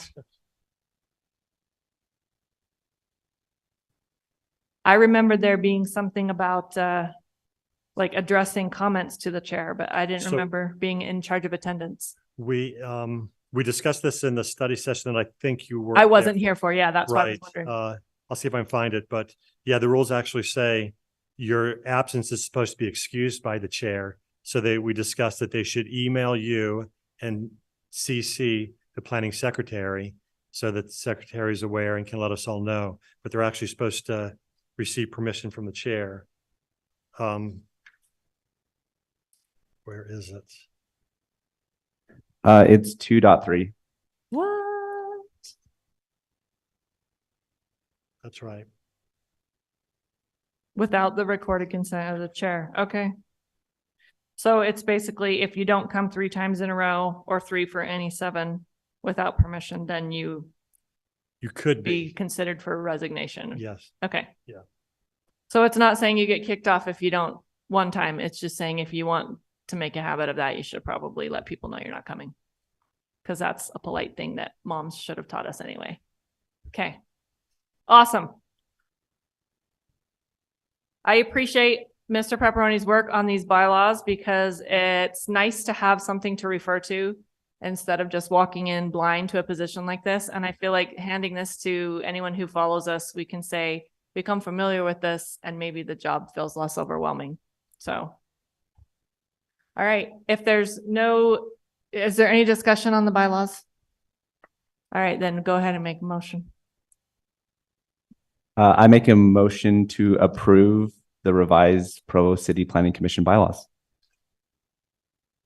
You have a second? I'll second it. Ms. Wallen has seconded the motion. So any discussion on that?